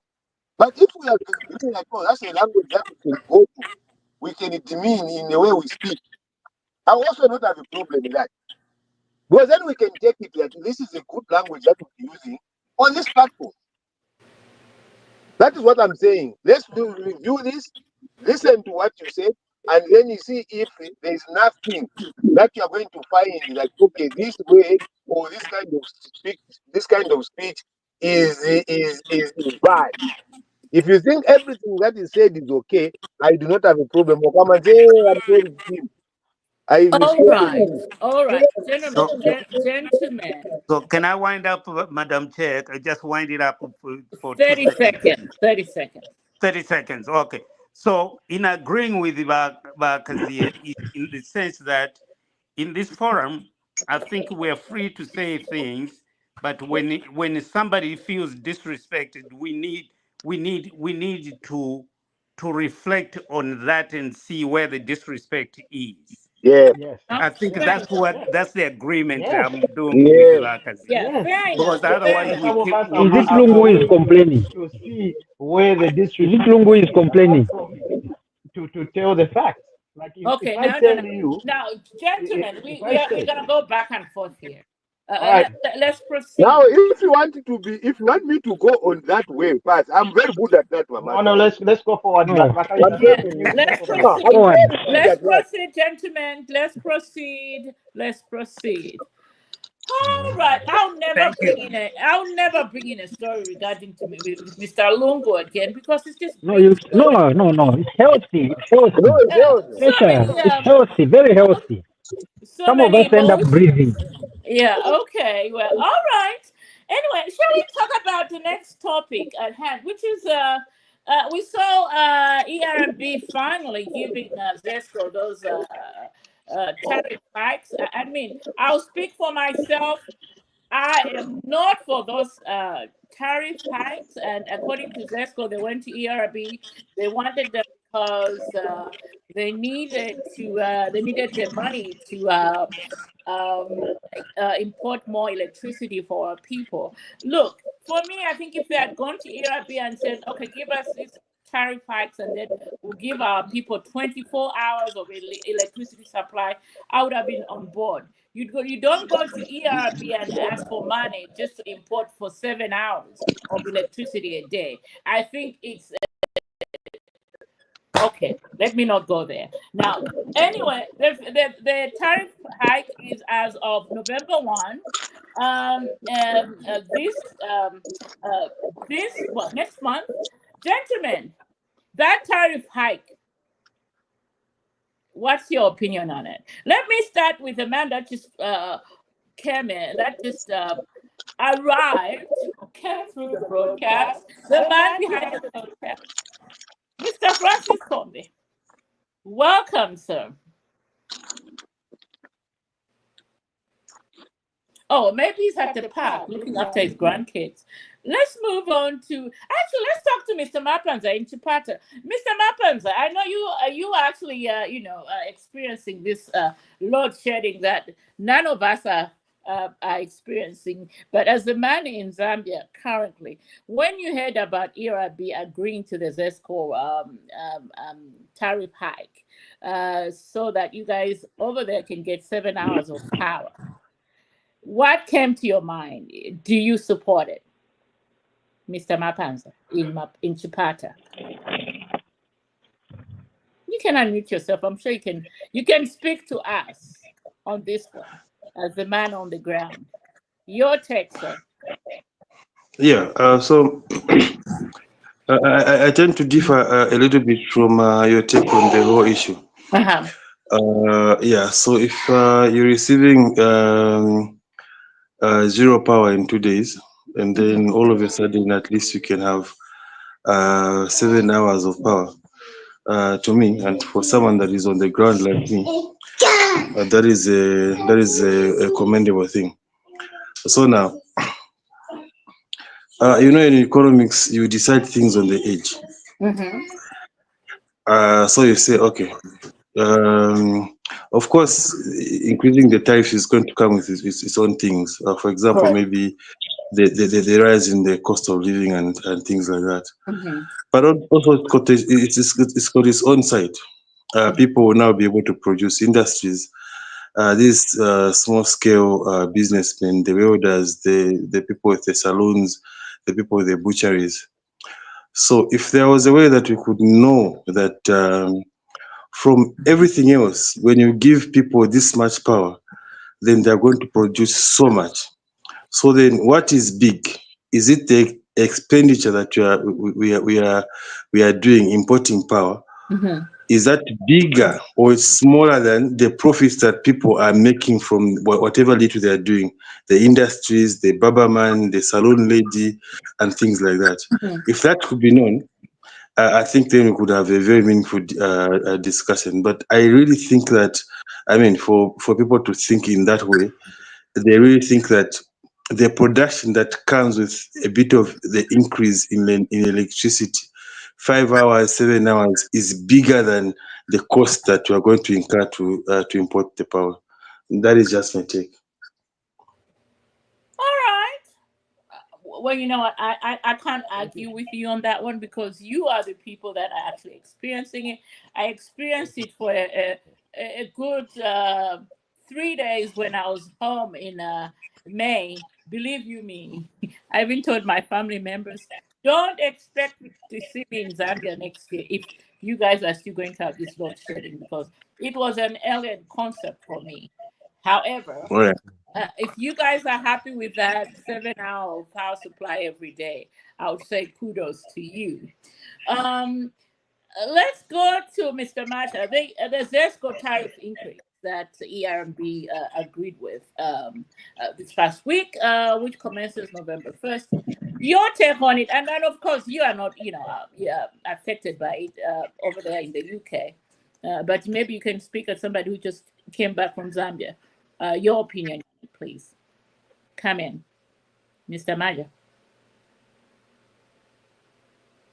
What? Mr. Maja has gone to bed? Okay. Deep thinker, come in. And If he's around. if you Oh, have okay. Go He has ahead. come. Go ahead. Go ahead, Mr. Maja.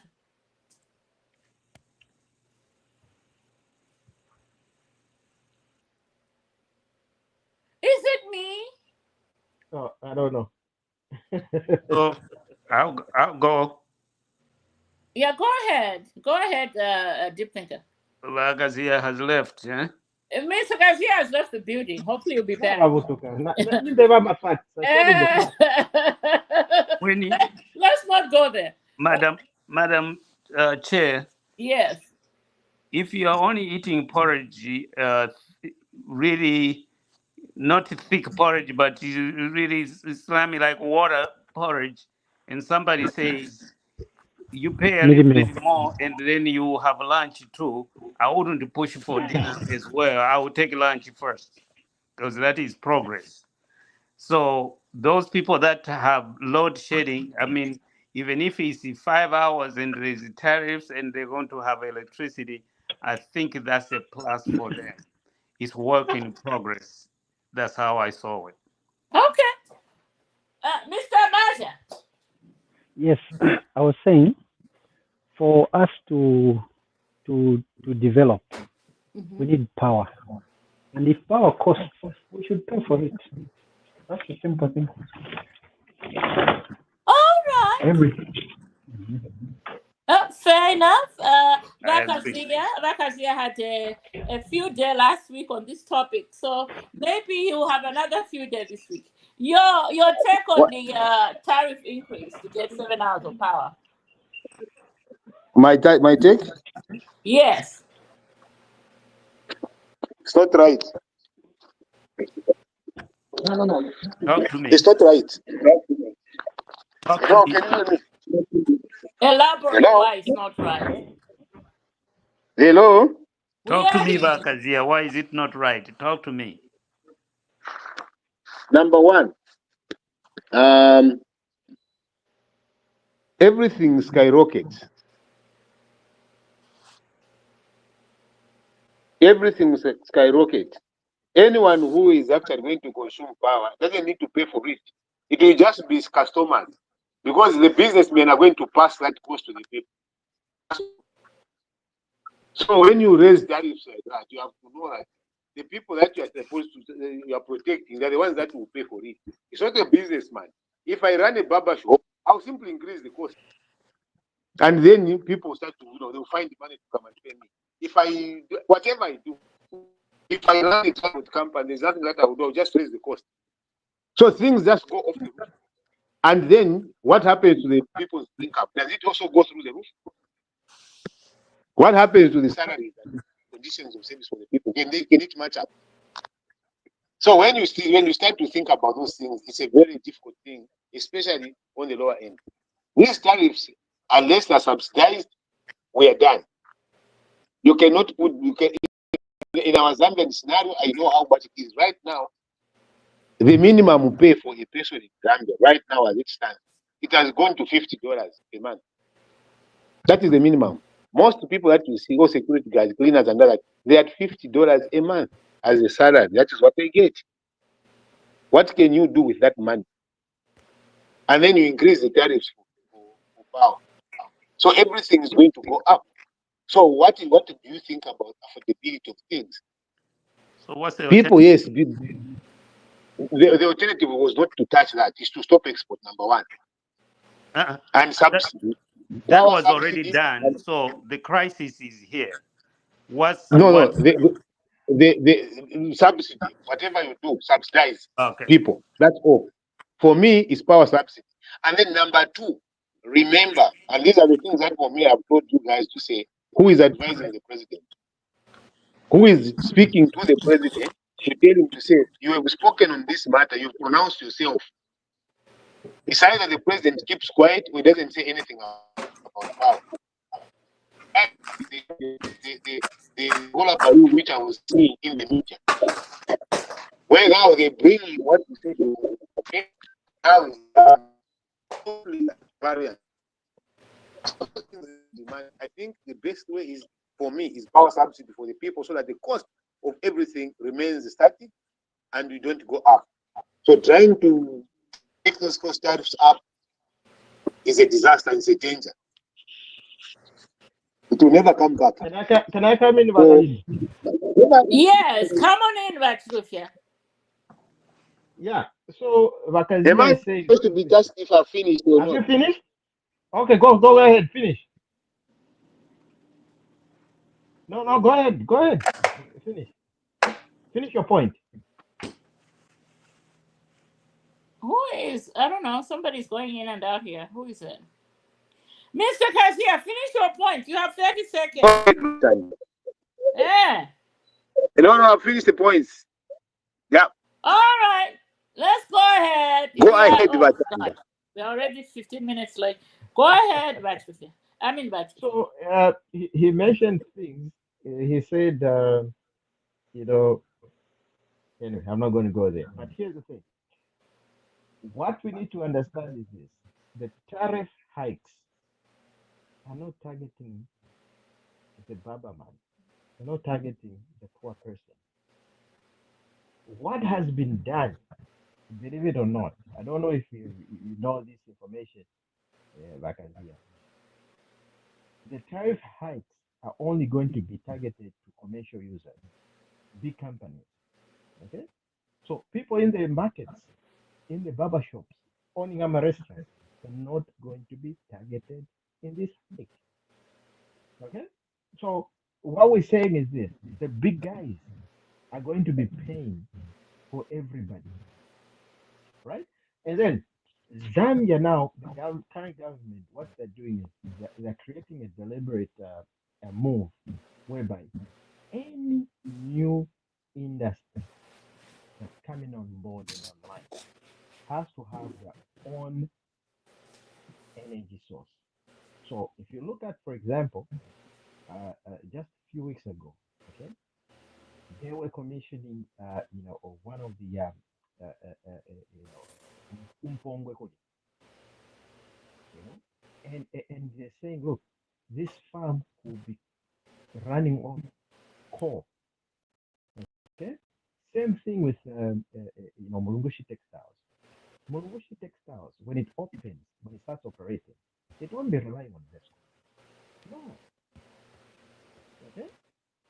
So those are the targets, the industries. So these industries now need to start thinking. To say, look, if we can have our own, energy source. For example, I gave you Mulungushi. What they're going to do is this: they will implement their own source of energy. Okay, and Mulungushi Textiles, I think, only requires about 40 megawatts to run the entire facility, right? But what they'll do, they'll put up a plant that's going to be producing about 85 megawatts of power. Meaning, it could be distributed in the grid. So every local abantu surrounding areas will have electricity. So these are the things that we're doing, and we need to start thinking like, look, this is not just a chipante government. In conclusion, that's what I'm saying, honey. No. All right. All right. So just a little reminder. So this is a temporary hike starting November 1st, ending January the 31st, 2025. And like Rachanda says, those who uses less than 200 kilowatts of power a month will see a 20% price reduction, and the ones that are using 730,000 are the ones that are actually going to see the impact. So, in a nutshell, that's what that electricity. Clarity. Yes. I'm just reading to you the statement that the ZESCO spokesperson sent me. Wakazia. Yes. Wakazia, are you there? Yes, I'm here. I wish the chair will protect you, Wakalinda will, because I'm coming back to you. So are we saying, because Wakazia brought up a good point, that these big companies, they'll try to sneak in a little higher prices with whatever product that they are making, which is going to affect the common person. Was that your point, Wakazia? That is. Who did we lose? Mr. Kazia is fishing. He's gone fishing. That's why we keep losing him. Shall we proceed anyway? Let's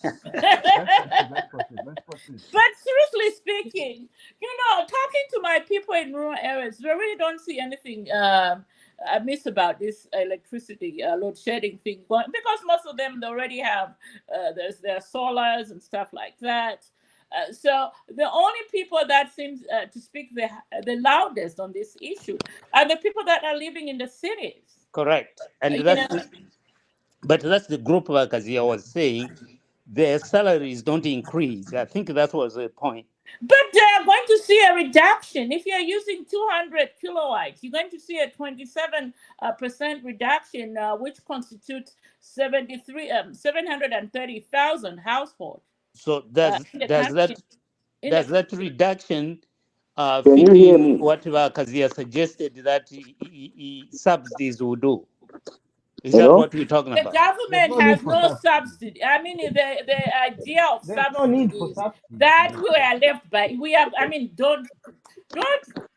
You want to take me back to the No, PL? I'm speaking for Mr. Kazia, Because the you are language of protecting him. subsidies takes us to the PF, which takes us to the date that we are in. PF left $300 million at Mozambique Power Supply for electricity that they got, assuming under a subsidy that they never paid for. I was just asking for a friend, Wakazia. Oh, let him ask. I want to ask. Okay. Because for me, my emotion starts coming in right now. When you start talking about subsidies, deep thinker. No, I don't agree with subsidies, but at least it's something that was brought. Thank you. It is okay, shall we move on? Hello, yes, Wakazia. You see, beloved resident PS. yes, here in Canada, USA, agricultural sector is subsidized. It's never commercialized. Why? That's why you have steady pricing in terms of all the bread and wheat. There You are will no find it. steady prices like us here. I'm Yes, so no more. sorry. No The more. last If the 5 years, the price of bread have gone.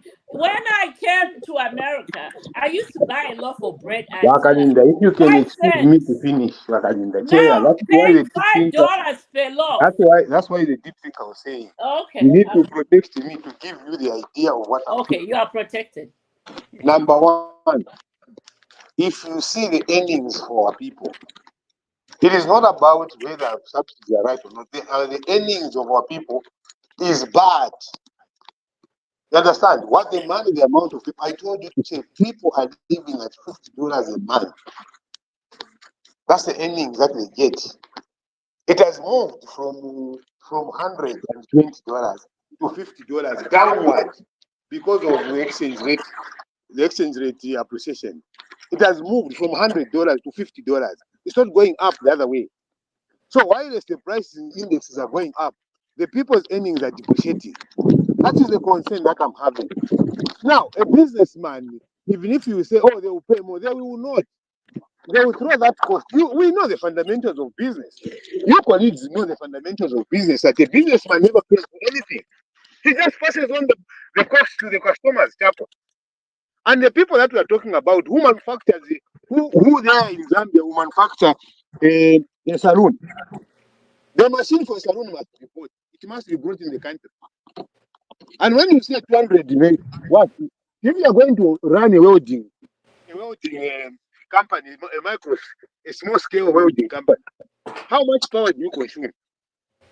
So the cost is that the cost of those window frames are going up, whether we like it or not.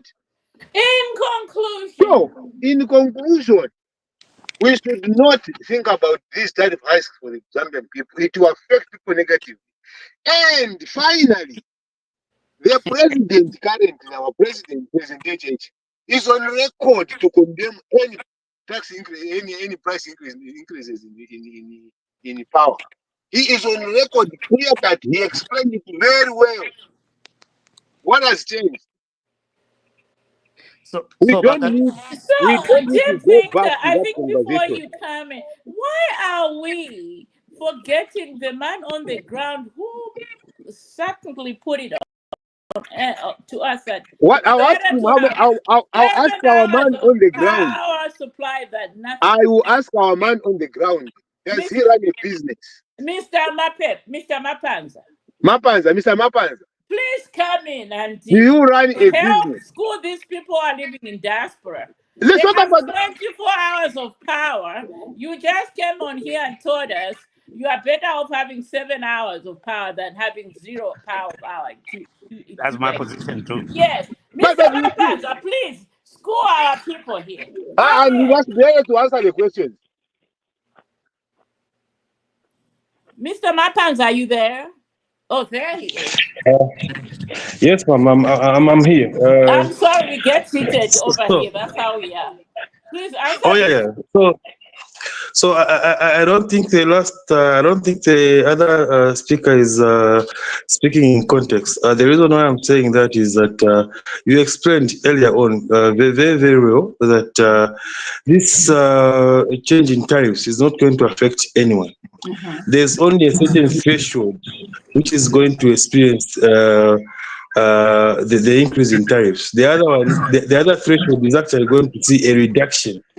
So now, when he argues like that, I'm not sure from which point he's arguing. Is he arguing Okay, for the industries or is arguing for the common man? okay. Here is my argument, Mapanza. Uh-huh. My argument is the following.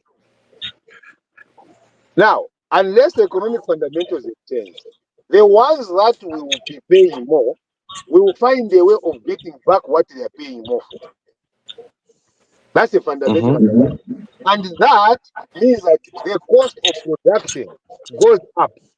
And when the cost of production goes up, the cost of commodities go up. And number two, if it is for lighting, yes, if the people that we are targeting are those that are going to spend on and off, I agree, those are going to benefit.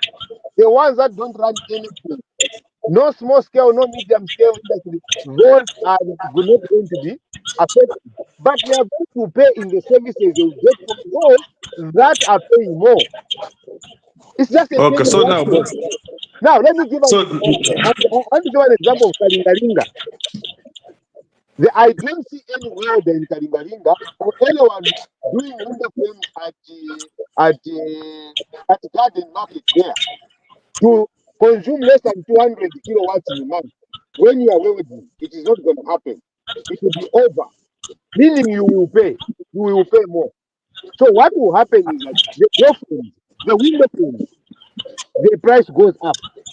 So if you are building anything, it will go up, meaning the cost of rent for those that are switching off in and off power goes up. Everything will go okay, up. boss. And in the reverse, No, I say, Ramaphosa, leave Maria, your in man on the ground conclusion, now to answer. Yes.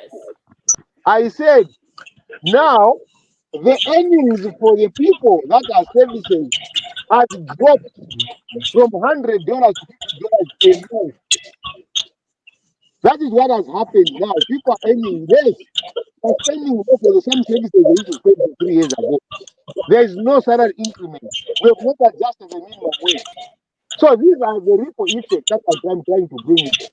If the government thinks that doesn't make sense the way I'm saying it, well and good, time will tell. Mr. Mapanza, you answer that. Yeah, I think let's look at this from a politician's point of view and also one point of view. Yeah, so I'll tell you this from a politician's point of view, this whole fuel thing and power thing, to tell you the truth, it will affect them, yes, but come to the ballot, I'm not sure it will affect them that much because you understand, people who have power in Zambia, if it's a percentage, it's a smaller percentage compared to those who don't have power. Correct. We are worried about power, other people are worried about other things, completely different. So those things are those people who make a bigger percentage, by the way. Those things that they are worried about, like roads, clinics, what they're being sorted out through CDF. That one must understand very, very well. But then I would like to give you an example. I run a small butchery. So in a good month, I'll probably make somewhere around 8 to 10p.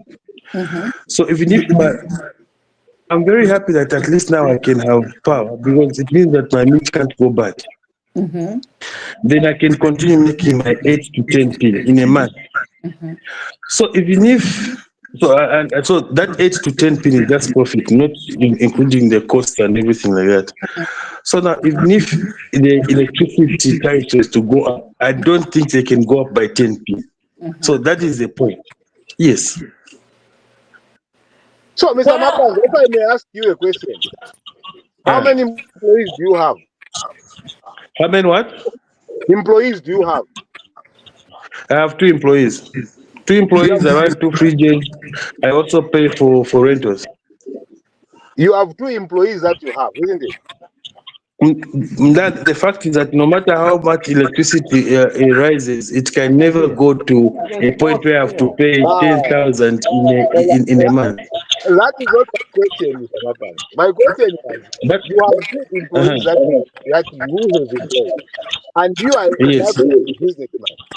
Whatever cost that you are going to incur, you throw it to the customer for you to maintain the 8,000. You don't subsidize anything. If the cost of your inputs go up, your cost of the kilo goes up. Someone no, it hasn't gone up. It hasn't gone up for us. Let me jump in. Let me jump in real quick.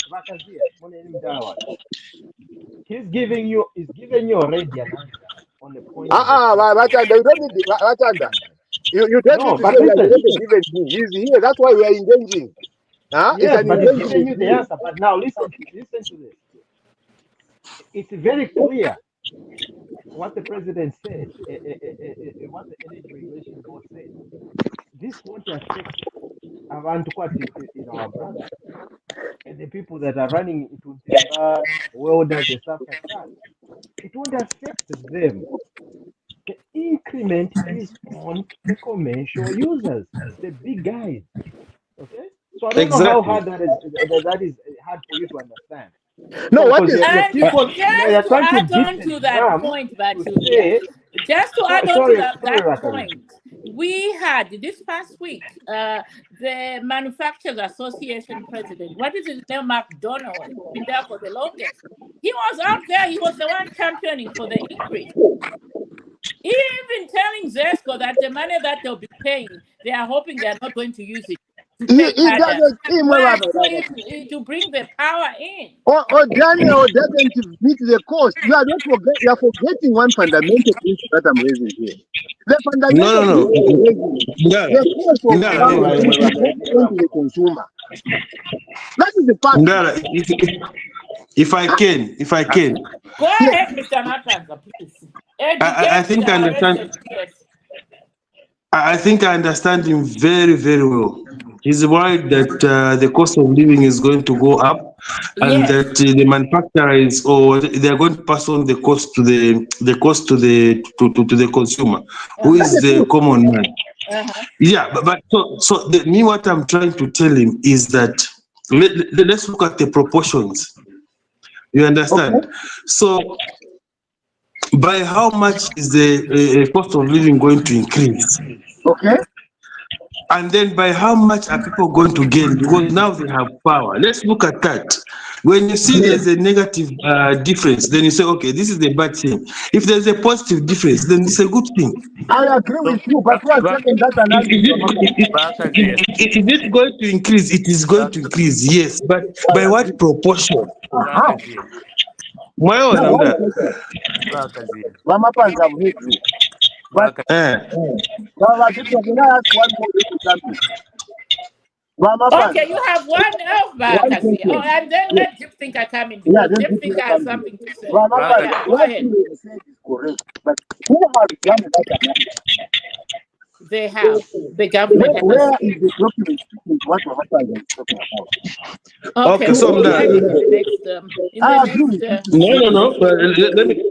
Go ahead. Let me just give you my personal experience. Uh-huh.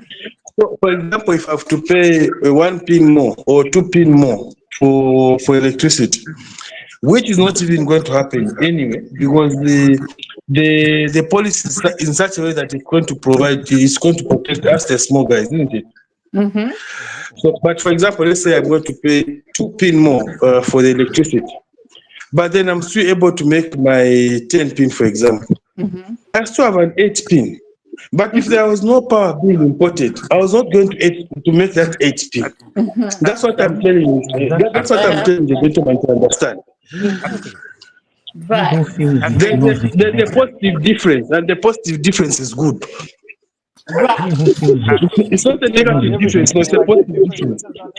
All right. I think about Kazia, what he's saying is Mapanza.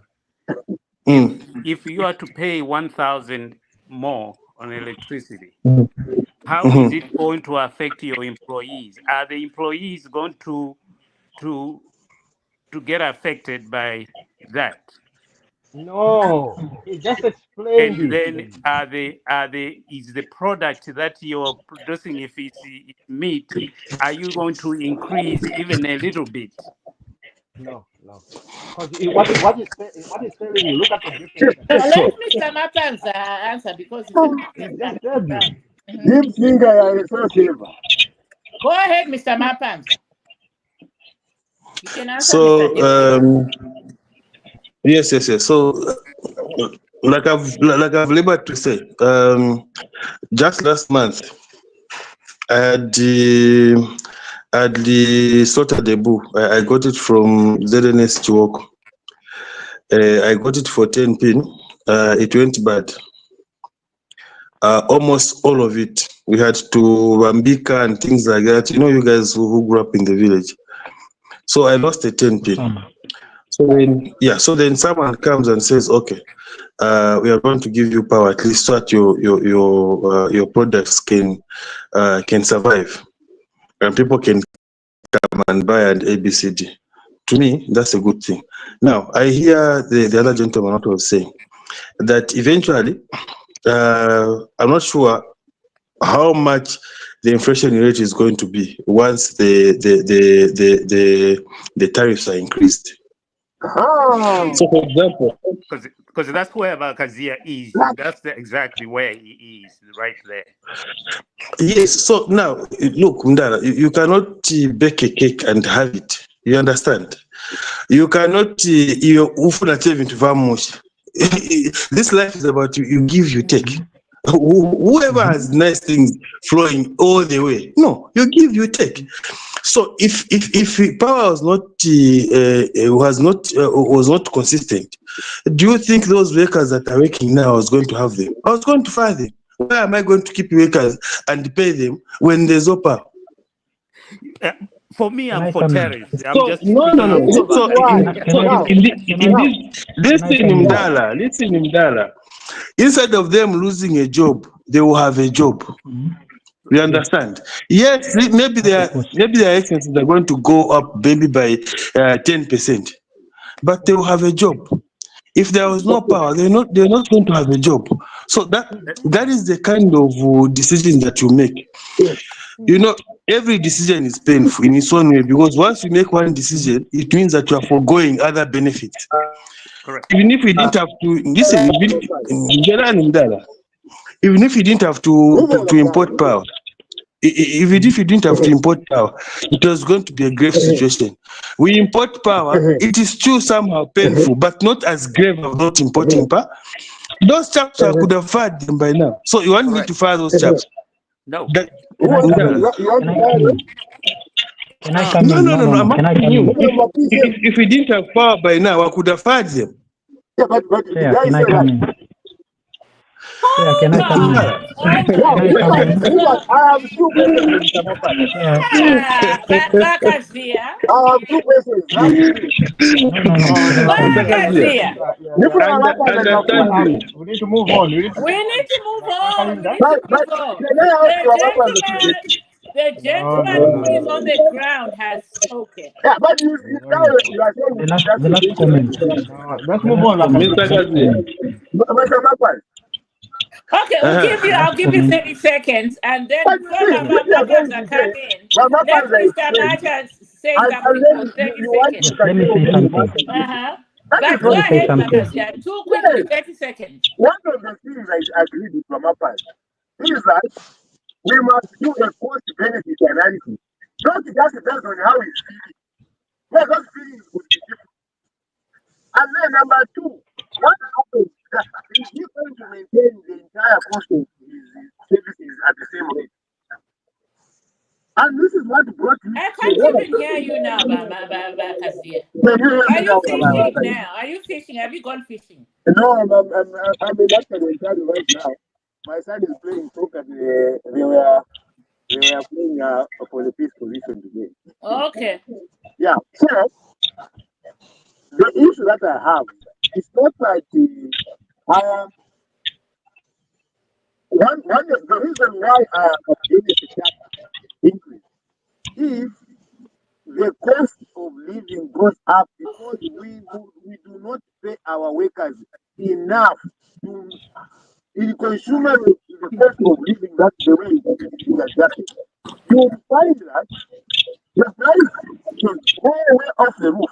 But the employees are still at the same level. In conclusion, So Ramapanza, my 30 concern seconds for is me. 30 seconds for you me. increase it. But what happens to the ordinary employees?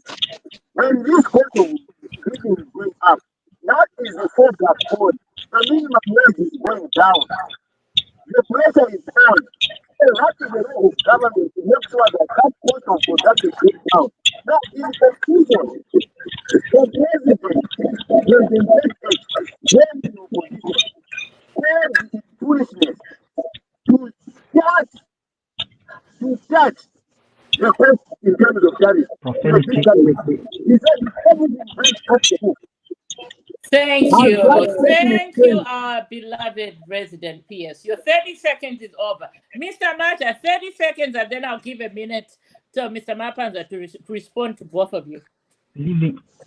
When we say that there's a cost of living, we only think that the cost of living is always high. Sometimes it can be low. When we say when power is going to be increased so that it's going to be there, we're basically applying a principle of desperate times, desperate measures. We cannot starve in the midst of plenty. If it means going an extra mile to get power, let's get it so that service provision goes on. We're just talking about welding. What about hospitals? And out of this forum where there are 6 people here, 5 of us are enjoying power. Think for a moment without power. Just this, even this stream that's subjected to load shedding. And then you are saying those people there should not be given power, which is expensive. The times have just changed. It's not their fault. It's not anyone's making that there's no power in Zambia. It's climate change. For something good, we have to pay for it. Unfortunately, that man is doing his best to keep people in employment. Mr. Mapanza, you have the floor. Great. Even yes, thank you very much, madam. First of all, I want to say that Mr. Kazia whether the cost is high, whether the cost is high or low, Mr. matters less. 30 seconds is over. Produced. Your 30 seconds is over. Let's have Mr. Mapanza go on with the answers. Go ahead, Mr. Mapanza. Yeah, so what I wanted to say is that Mr. Kazia's concerns are actually very, very valid. I get him. So I'll give you an example. So if a family of 2, a husband and wife, for example, used to spend 2 pin for their food, now they might have to spend maybe 2 pin 200. If we were to guess that maybe the inflation rate is going to be 10%, an increase in 10% of the cost of living. So, but what Mr. Kazia is forgetting is that, for example, if we didn't have all these power imports, then it means that the husband won't be earning any money. I would have preferred the husband won't earn money, so there will be zero income at home. So now let's contrast it a bit. Here's a person whose the expenses have increased by 200, and here's a person who is not going to have income at all. So between the two, I want to ask Mr.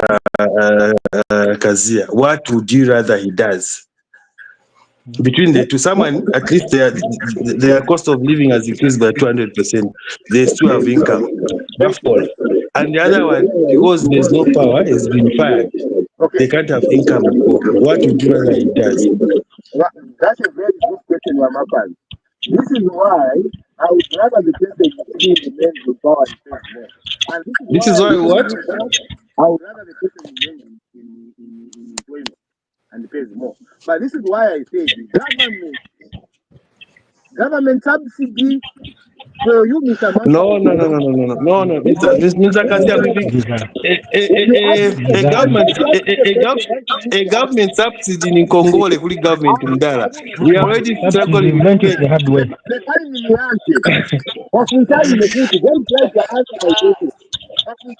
No. We are where we are because of government subsidies and because of Congo. We cannot go that way again. Mr. Mapanza, repeat. Okay. We are where we are because of government subsidies and Congo. If we continue that way, we'll forever be here. Oh, you're protected, Makasi. And then you want to answer it. When you ask me a very important question. What if you want to answer? You can Mr. Kazia, it means that as a country, as Zambia, you want us to be here forever. Because if you continue contracting debt, you will never come out of this quagmire. Don't ask the question. You want to answer this. All right. We are done.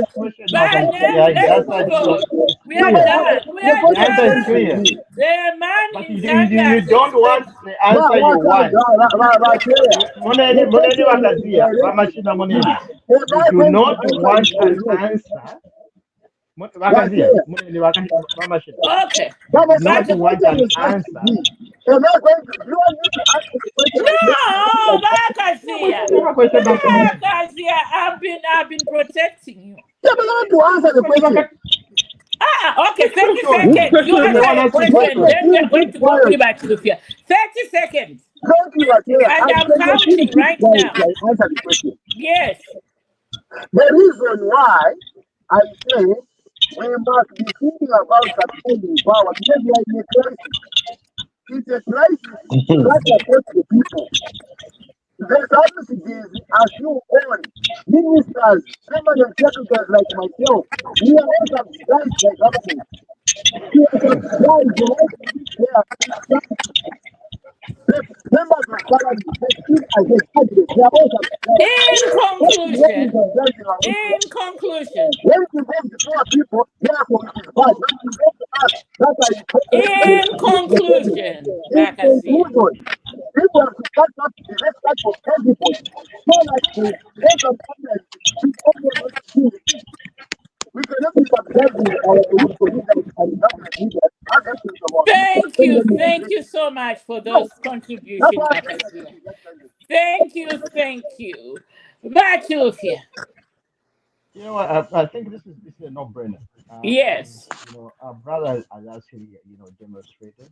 Somebody's on the ground and he's telling and explaining how this is going to affect our local Zambians, small businesses. He's a small business owner right now, and he's here and he's explained it to him. But it's hard for, the problem with the Patriotic Front sympathizers or anybody. I can't hear They you, do but you can not speak up. want to. Can you let me finish my thought? They do not want to hear good things coming from the ground. So that's a big problem. So anything that's good and unique and something that's different from what they were doing and something that's positive, they don't want to listen to. In their mind, they've been brainstormed in a way. Like the wiring in the system of most sympathizers and members. They don't want to accept new things. They do Baba, that's not number one in want your to pocket. accept Deep Much new demand. thinker. things. Deep Baba, Yes, that's ma'am. number thinker. one in your Yes, pocket. ma'am. Bakazia. Let me turn my attention. Deep thinker. Yes, ma'am. Can I see you, please? Turn on your video. I want to see something. What is that, deep thinker? I That's saw. just Jamaica. What is that? Jamaica. Oh God. Okay. Oh God. Can since you want to see me, I can I wanted to conclude on this decompress. issue? Yeah. I wanted to So decompress. what I'm hearing is that the Yes. tariffs are actually a very, very good thing, and the government has a system in place that is not going to overburden the common person. So everything is worked out. But we cannot dismiss Akazia's point that at the end of the day, even Mapanza mentioned it, at the end of the day, that consumer is going to be affected so that, and if they don't want it to be affected, then they won't have a job. I think that's what Mapanza said. So in No, Mapanza reality, said that he's going to have what is making. Here's the thing. What he said was this. If I can just jump in. because the So question from he what I asked, look at, the question he Mapanza said, asked Bakazia is that Wakazia. would you rather they lose their jobs? Yeah. But here's the thing. What he said was this. I am making so much money right now when the power is on, whereby I'm making super profit. Okay. Even the minimum, for example, if there's a minimum that is, imaginary, a thing that's going to happen, like, for instance, they increase it by 2 kwacha or whatever, all right? I'll still be able to pay my employees. I'll But still be able to run my business. That's what he was correct, saying. but let's not dismiss Bakazia because he's saying the common person is somehow going to get affected. Because even the 2 kwacha you're No, talking about, for the some common people, it's person a is lot. here. He just told you guys. I Let's am not for just agree tariffs, what by the way. Magadia is saying, but the common person is just so Mama angry. Mama Panza is not a common person, Batata. You should understand that. Mama Panza He's is not an like us. entrepreneur. He's not like us. He's an entrepreneur, Mama Panza. He's a small scale business or maybe medium scale businessman. And these are the people we want. But you see, these are the people that, yes, we want them. For me, I agree with the concept. If we do not subsidize, let's not subsidize to everybody. But you can subsidize my Subsidies, subsidies, as a no. form of benefit. I get So, fuel, I get free food, I get focus, I do this. We Afro subsidize the Kolondola. entire executive administration. And then when it comes to the common man, you subsidize him to get a salon going. You say, no, no, no, no, no. That's But not the fair. common pro- I man have a Bakasia, problem. protect the me, common man Chair. Bakasia is not going to get, he's not going to get an increment at all. He's actually going to see a 200 what that's a He 20% will pay in services. 20% increase.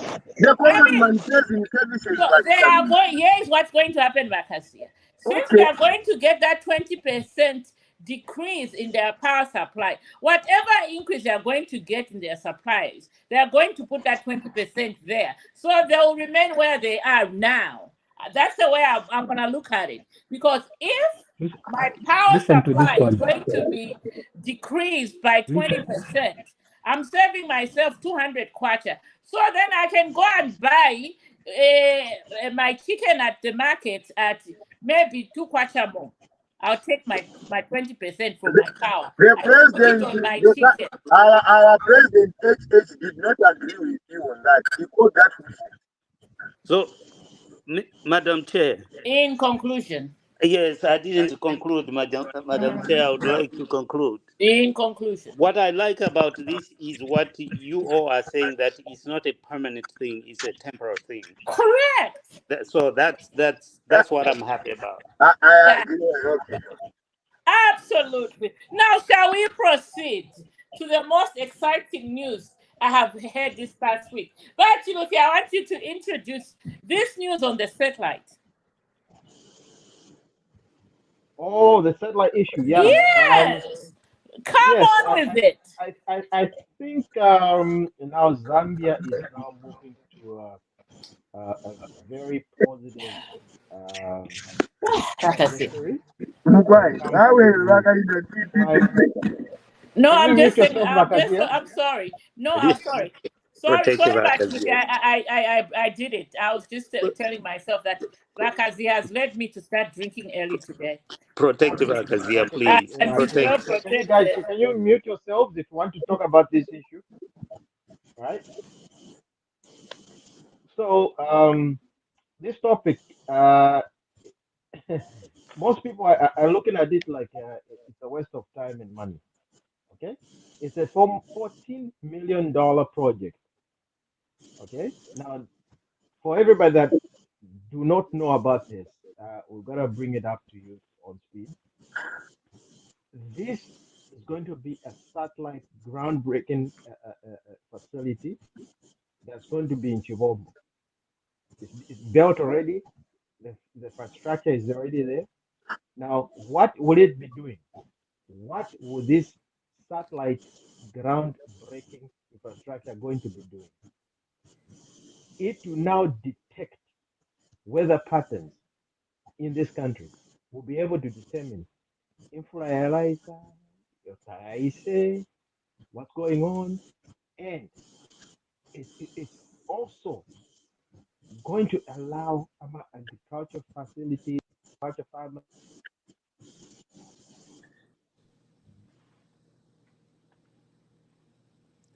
I think we lost him.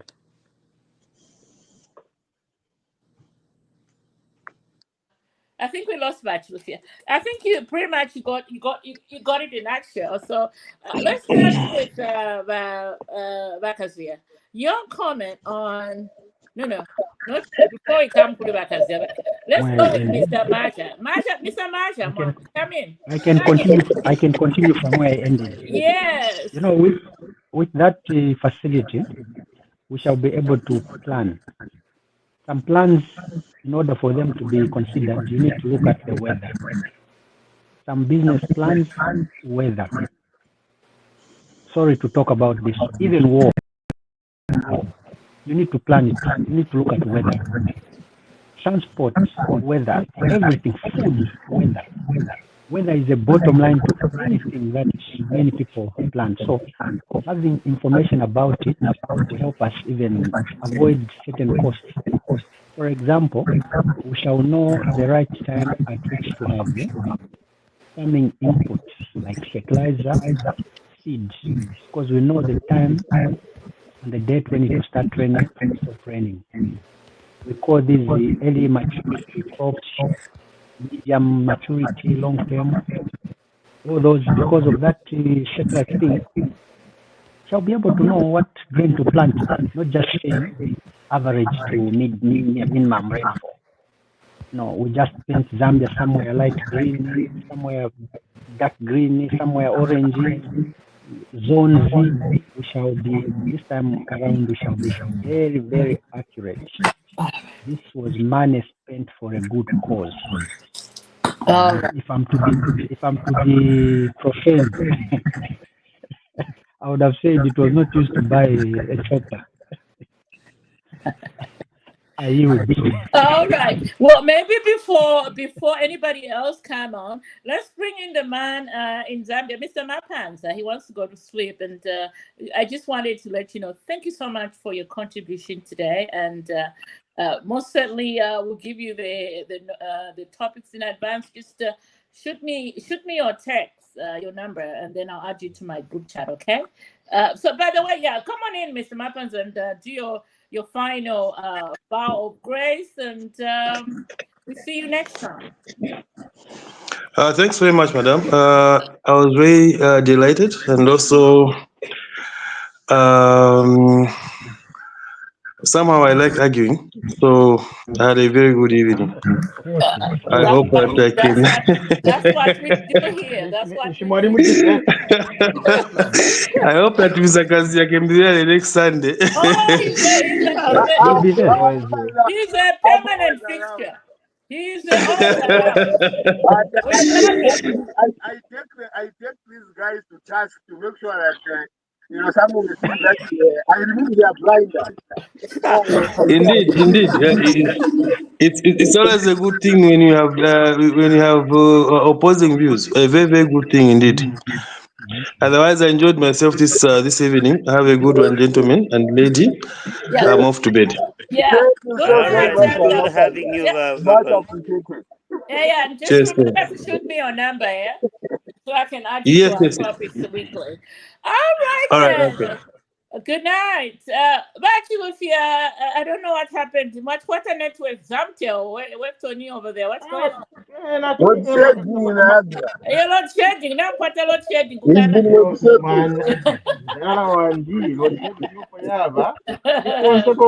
Okay. Yeah. But in any case,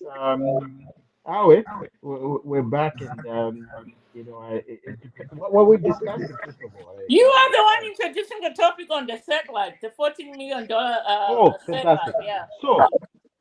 So $14 million dollar satellite. That's a very unique position that we're going to put ourselves in as Zambia as a country, because what we've been fighting or saying, can we have solutions that are going to be aligned with the 21st century? This is one of them. And if you feel or see that this investment, $14 million investment of that is not futuristic, then I'm sorry to tell you this, to give you the bad news. Zambia is now set on a level that certain worlds, in fact, in Africa, that are not on. If we can have pre-warning, okay? If we can have information that can reach us to tell us that this year, next year, the other year, this will give us that information, and then we'll start planning that info. As that information is coming here, we're able to now determine and plan as a government, as an institution, to say, okay, how are we going to deal with these issues? Okay. Other than if you are catched, oh, there's a drought. How did a drought come up? Nobody knows. Nobody knew. Okay. And of course we have the meteorological department, but of course we know that the infrastructure that is there is outdated. Now this is gonna give us the latest information. Mama, no? Information is not which one. No. But I'm not calculating that information.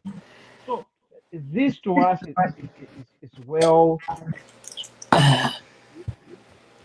for people who are thinking forward in terms of Zambia, that are thinking forward in terms of investment, and thinking forward in terms of agriculture. Mhm. Okay, because In conclusion, let us allow this project to proceed. I know people are going to be against it, but there's no way in the world where you don't know your like people should know. At what point, from what month to what month? Those are statistics that we need to start learning. And this is what it's going to do. It's going to give us data. Yabatupera data. And then abantu batakuiverenga data. Monday, that wish. Okay, so mu 2026. Okay. Thank you. Deep thinker. I'm just happy that we're moving up in technology, because any advancement in technology that can predict things, yeah, I'm for it, because that's the way forward for Zambia. I'm happy about that. Mm. Barakazia. Yeah, technology is always a good thing, but I've a few questions that I would want answers on that. Mm-hmm. Number one is that the cost. The cost for 2 billion the cost for me doesn't look very realistic. I'm expecting slightly more because Okay. I Like know that that was the cost for satellite putting up a satellite is quite immense. A Mm-hmm. $14 million satellite, I don't know. Maybe with this advanced technology, which can be just as small as a microwave and stuff like that up there, but to look at the infrastructure, constructing it, launching it, $14 million to me looks too small. The amount of money really looks to be very, very small. The second one that I have is that what legal framework do we have in place around the same satellite that we want to put in place? What policy framework? What is it going to do? Has this information been publicized to the learning institutions, for instance, so that our students, our researchers, start to be ready for this satellite technology that we want to bring in? Or is it something that is going to be donated and the control will be elsewhere? Mm-hmm. So the information is too scant for me to dive myself into it, but I like it that it is coming up. I hope we can have more information about it. Right. Anyway. Well, I think before somebody else comes in, I can answer your question more directly. I can tell you that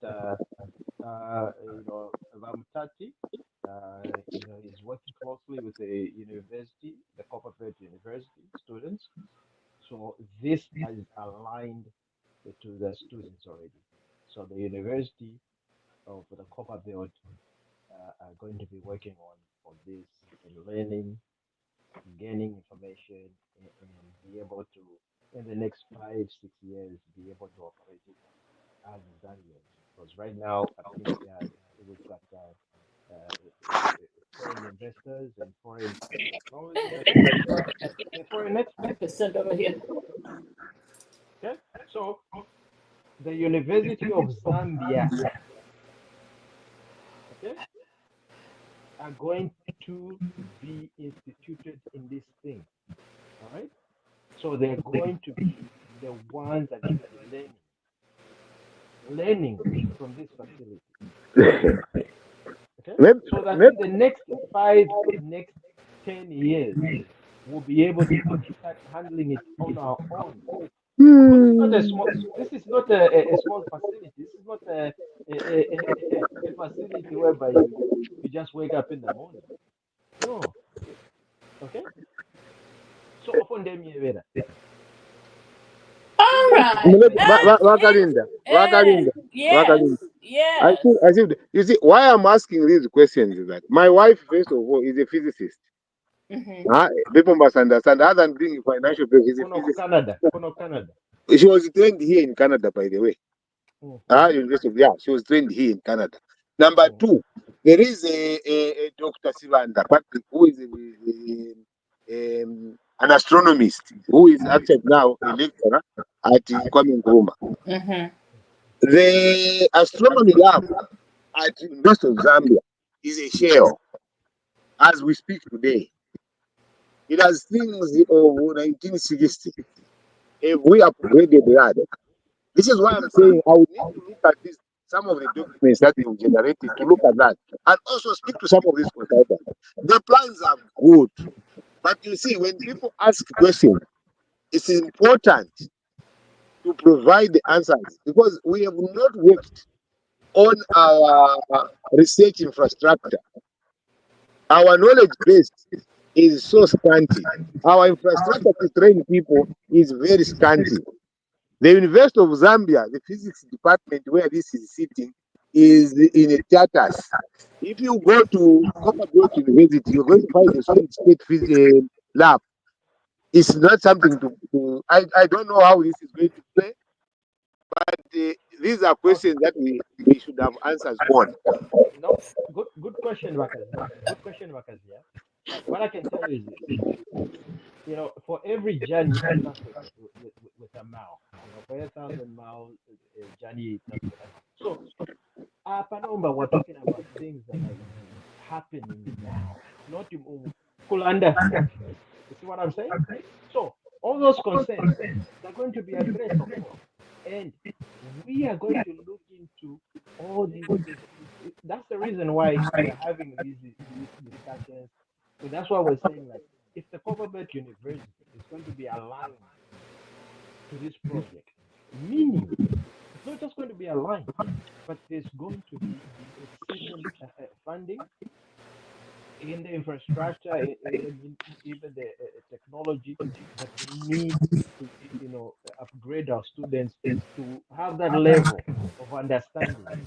Okay, so this is not just an infrastructure. Today, and that we're aligning it with a student, a university, so that bali abantu balya nga bayisa batandika opo balepanga fira balesambirisha n'amanati students balebasambirisha nja kusoma In conclusion, mwabona eko kyalo noti vyakusabalira sabalira fyali binani But Kale Madam, unuka mwe in n'omukonde conclusion, abaleero in, bale muki advisor tubalesa Madam bayira K. bwaffe mwakwata ite. Let me before you conclude, let me say something in case you uh-huh, don't know. uh-huh. There are over 114 weather stations that have been put up in Zambia, mostly in every district. At least there's one in this new government. We are seeing investment in weather. Investment money is being channeled towards weather so that we can predict and make use of weather. Because in other countries, they are way ahead of us because they put the mouth near the money, so that they're able to predict the weather patterns So and essentially, plan. we have put money where our mouth is. Is that what you're Yes, telling? So, correct. Okay. Madam So, Chair, yes, deep thinker coming. so this technology thing is a huge thing actually, and I'm glad the government is putting money in it. They're putting resources in it. Yeah, please let's not dismiss the questions that are being asked because on this forum several times We've talked about the University of Zambia having an engineering program, and yet we bring constructors from China to do the work and design everything. Correct. So Correct. we might be talking about the University of Zambia, Copperbelt University. I think we need to think about the practicality of the courses that are being taught and the exposure that the students have, because at the moment, 60 years after independence, about University of Zambia is about 55, 56 years old. Engineering program 65, 55 years old, we're still hiring people from China to do the construction. So I think it's really, really important to analyze the kind of education that our students, our our young people are getting, and how practical that education is to the needs of the country. I think that's the point Lakazia is trying to address. And very But cutting. it is, And it's very valid. but it is Mr. Kazia who was giving work permits to these same Chinese to come and do the work. It's not for it as well. Awe. Hey, Wamata. can and to I'm money. just Can and to reiterating what money. Lakazia is saying. Eh? Eh? Come and protect yourself. And You in have fact, my Yes. protection. It's not a profanity. he's just joking Okay. because Yes. you see, he knows my stance on that. And then number two, we have a problem with our education system. Mm-hmm.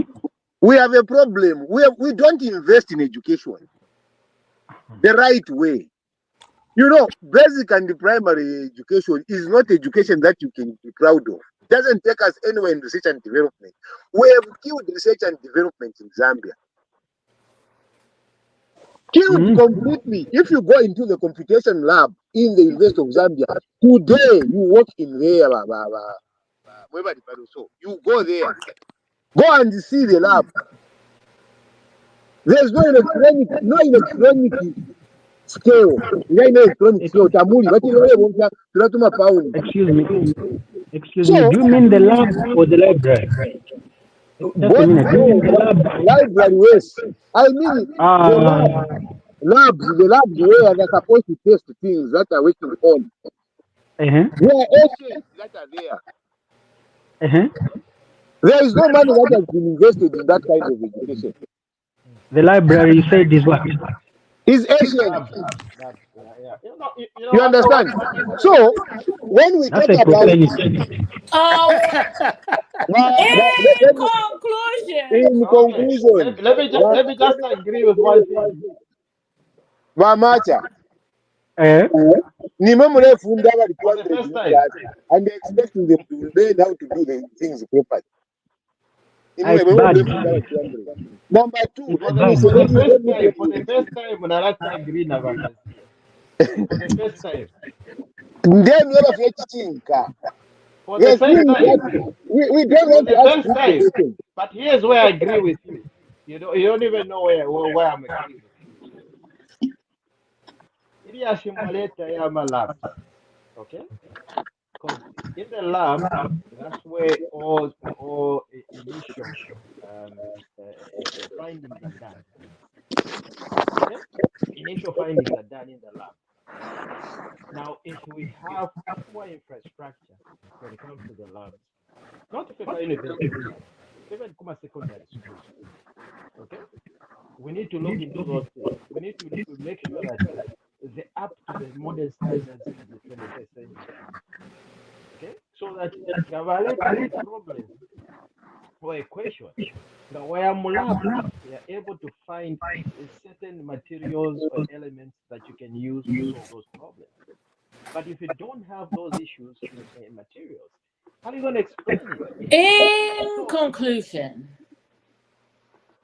I struggled with this, but Amacha in easy, but you have paid a permit because Zambians they could not work. They did not have the gentlemen, skills. let me just remind you that we've been on here for 3 hours. Our target is typically 2 hours, but today we just went to haywire. You know, even if you want to sell this show, we can't sell 3 hours. Nobody wants to be sitting listening to 3 hours. But for us, we are entertaining ourselves, of course. So, shall we go on to the rant? Who wants to start the rant first? I'll start. All right, Mr. Man. Munyama. If there's a rat in the room, it doesn't matter the color of the cat which kills that one, whether she's black or white. The cat is killed. I'm happy. There's power at whatever cost. Yeah. Thank you. Valentine, I need to see your face. Oh, you mean my face? Yeah, I want to see your face. It doesn't matter. Which one? As long as it's the light judge. Yeah. Do you think I want to even if it's blue? You want to come Even if it's blue. All right. I am, like I said, I'm not a PF sympathizer. I'm far from it. But I really appreciate Kazia asking those questions because, like he said, sometimes, you know, he might be opening some blinds and then we see the reality. And it's only when we see the reality of what's going on can we address the issues in the country. The issue of technology is very huge. It's huge for me. Just to think about it, those kids sitting in a grade 4, 5, 6 classroom. What kind of technology are they exposed to so that by the time they finish university, they are productive technology experts in the country? You know, we're talking about university, putting money in the university so that we can have people that can address or engage in this technology. But that's too late. If we're going to develop the country, we need to start much, much earlier. Third, fourth grade is ideal if we're going to do that. So we come in short. Right. Vakazia. My rant today. I need to see your face while you're Yes, you need to see your face as you rant. While I'm ranting, my rant today goes to the presidential handlers and the people that will keep quiet when wrong things happen. There is no way they should allow the president to speak on matters he has spoken about. Number one, the issue of raising the costs. When he was in opposition, he was very clear. He talked about it, he condemned it, he called it foolishness. And then the next thing, he is able to stand there and say he's proud that he's not going to raise the costs. The president must be advised. You have spoken yourself, you have pronounced yourself on this, you should not talk about it. The things he has spoken about, if it is negative, he must be told not to speak about them. And be told in clear terms, this, my president, we don't want you to start talking about it because it's like you go and scratch an old wound. We can't have the president when now people play the video side by side. It is not right. So those that are benefiting from the president wanting him to be embarrassed like that, they must be held to account. People that are dealing with the president must be told off. We should not allow our president to look like that. He looks disorganized when we allow people that are supposed to stop him from saying that, and then he starts saying things that he has spoken about. What he has spoken about, please let him keep quiet and refrain to talk about them. He has already pronounced himself. If it's not working, he must just fix it, not to go and start speaking about it. That is my rant for today. Amen. Amen. Right, Sophia.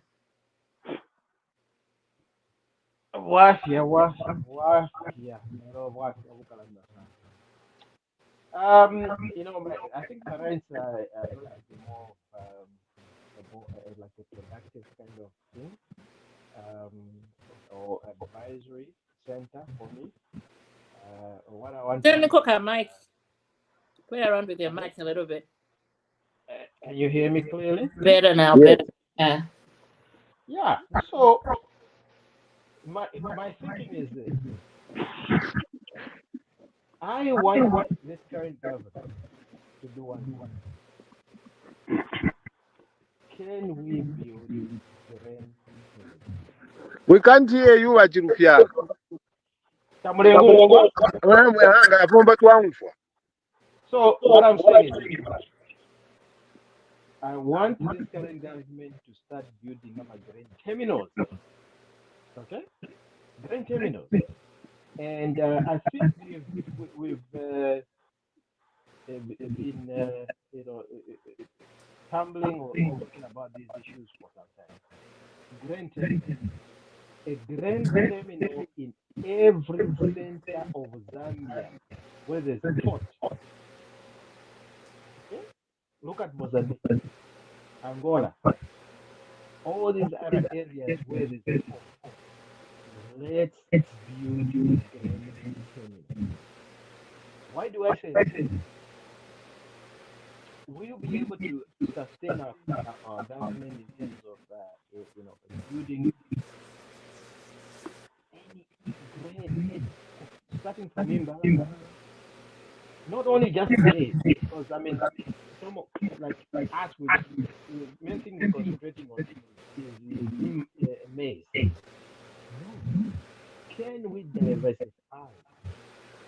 Okay, once we have these strategically grain terminals built in different ports, three things are going to happen. Okay, we'll have food security,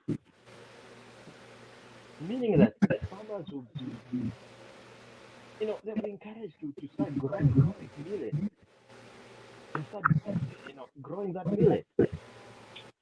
And then where are they going to sell it? They're going to sell it. I agree with you, Mambashina. For the first time, I agree with that rant. I agree with you. What is No, this? A payback? no. No. It's saying something that I agree with. A And I'm going payback? to, Okay. yep. No, it's No, not a no. payback. Let me finish. I haven't even finished. No, the grains, I agree with you.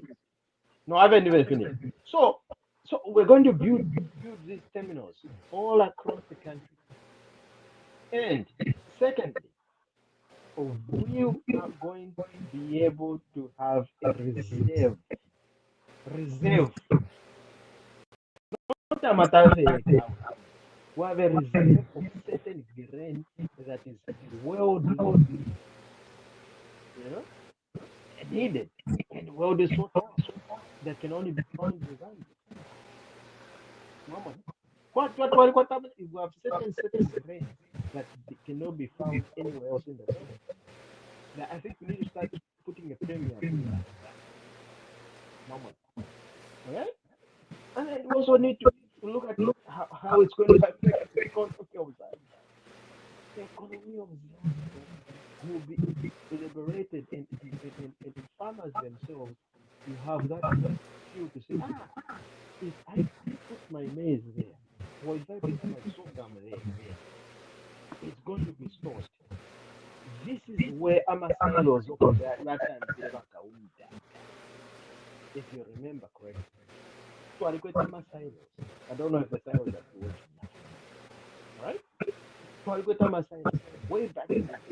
Did you say If you count? go in Lusaka, there's one silo that I was looking at. I was like, one guy that built it came out of nowhere. A friend of mine was still driving. He called me up and said, "Look, what a guy Musungu. He said that he wants to visit Zambia and wants to walk around Lusaka." In conclusion, actually, your Anyway, rant is so going too much. let's build these things. Let's build this infrastructure. Grain terminals, one thing. It may look like a joke, but I'm telling you the truth. is different from an FRA shed. It's very different. Okay? It's very different. These terminals need to be situated or positioned in where the ocean is, near to the ocean, near to where we can export, import, and be able to produce our stuff. Like, look, I can go on and on. But anyway, since we are moderating now, my time is up. My time is up. Thank you.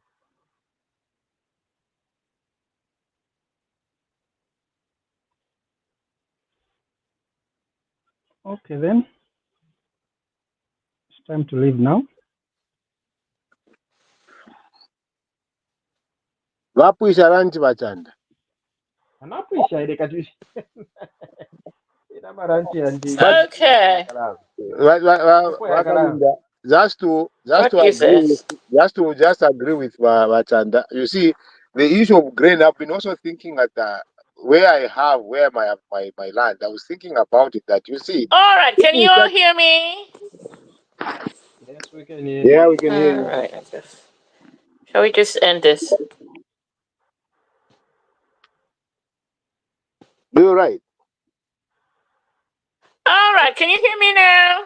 Yes, we can. Yes.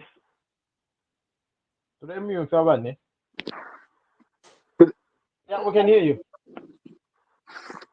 We can hear you. We can hear you. I'm having audio issues. I can't hear a thing here. Yes, we are okay. We can hear you. If you can see We us. can hear you loud and Yes. clear. Unmute yourself.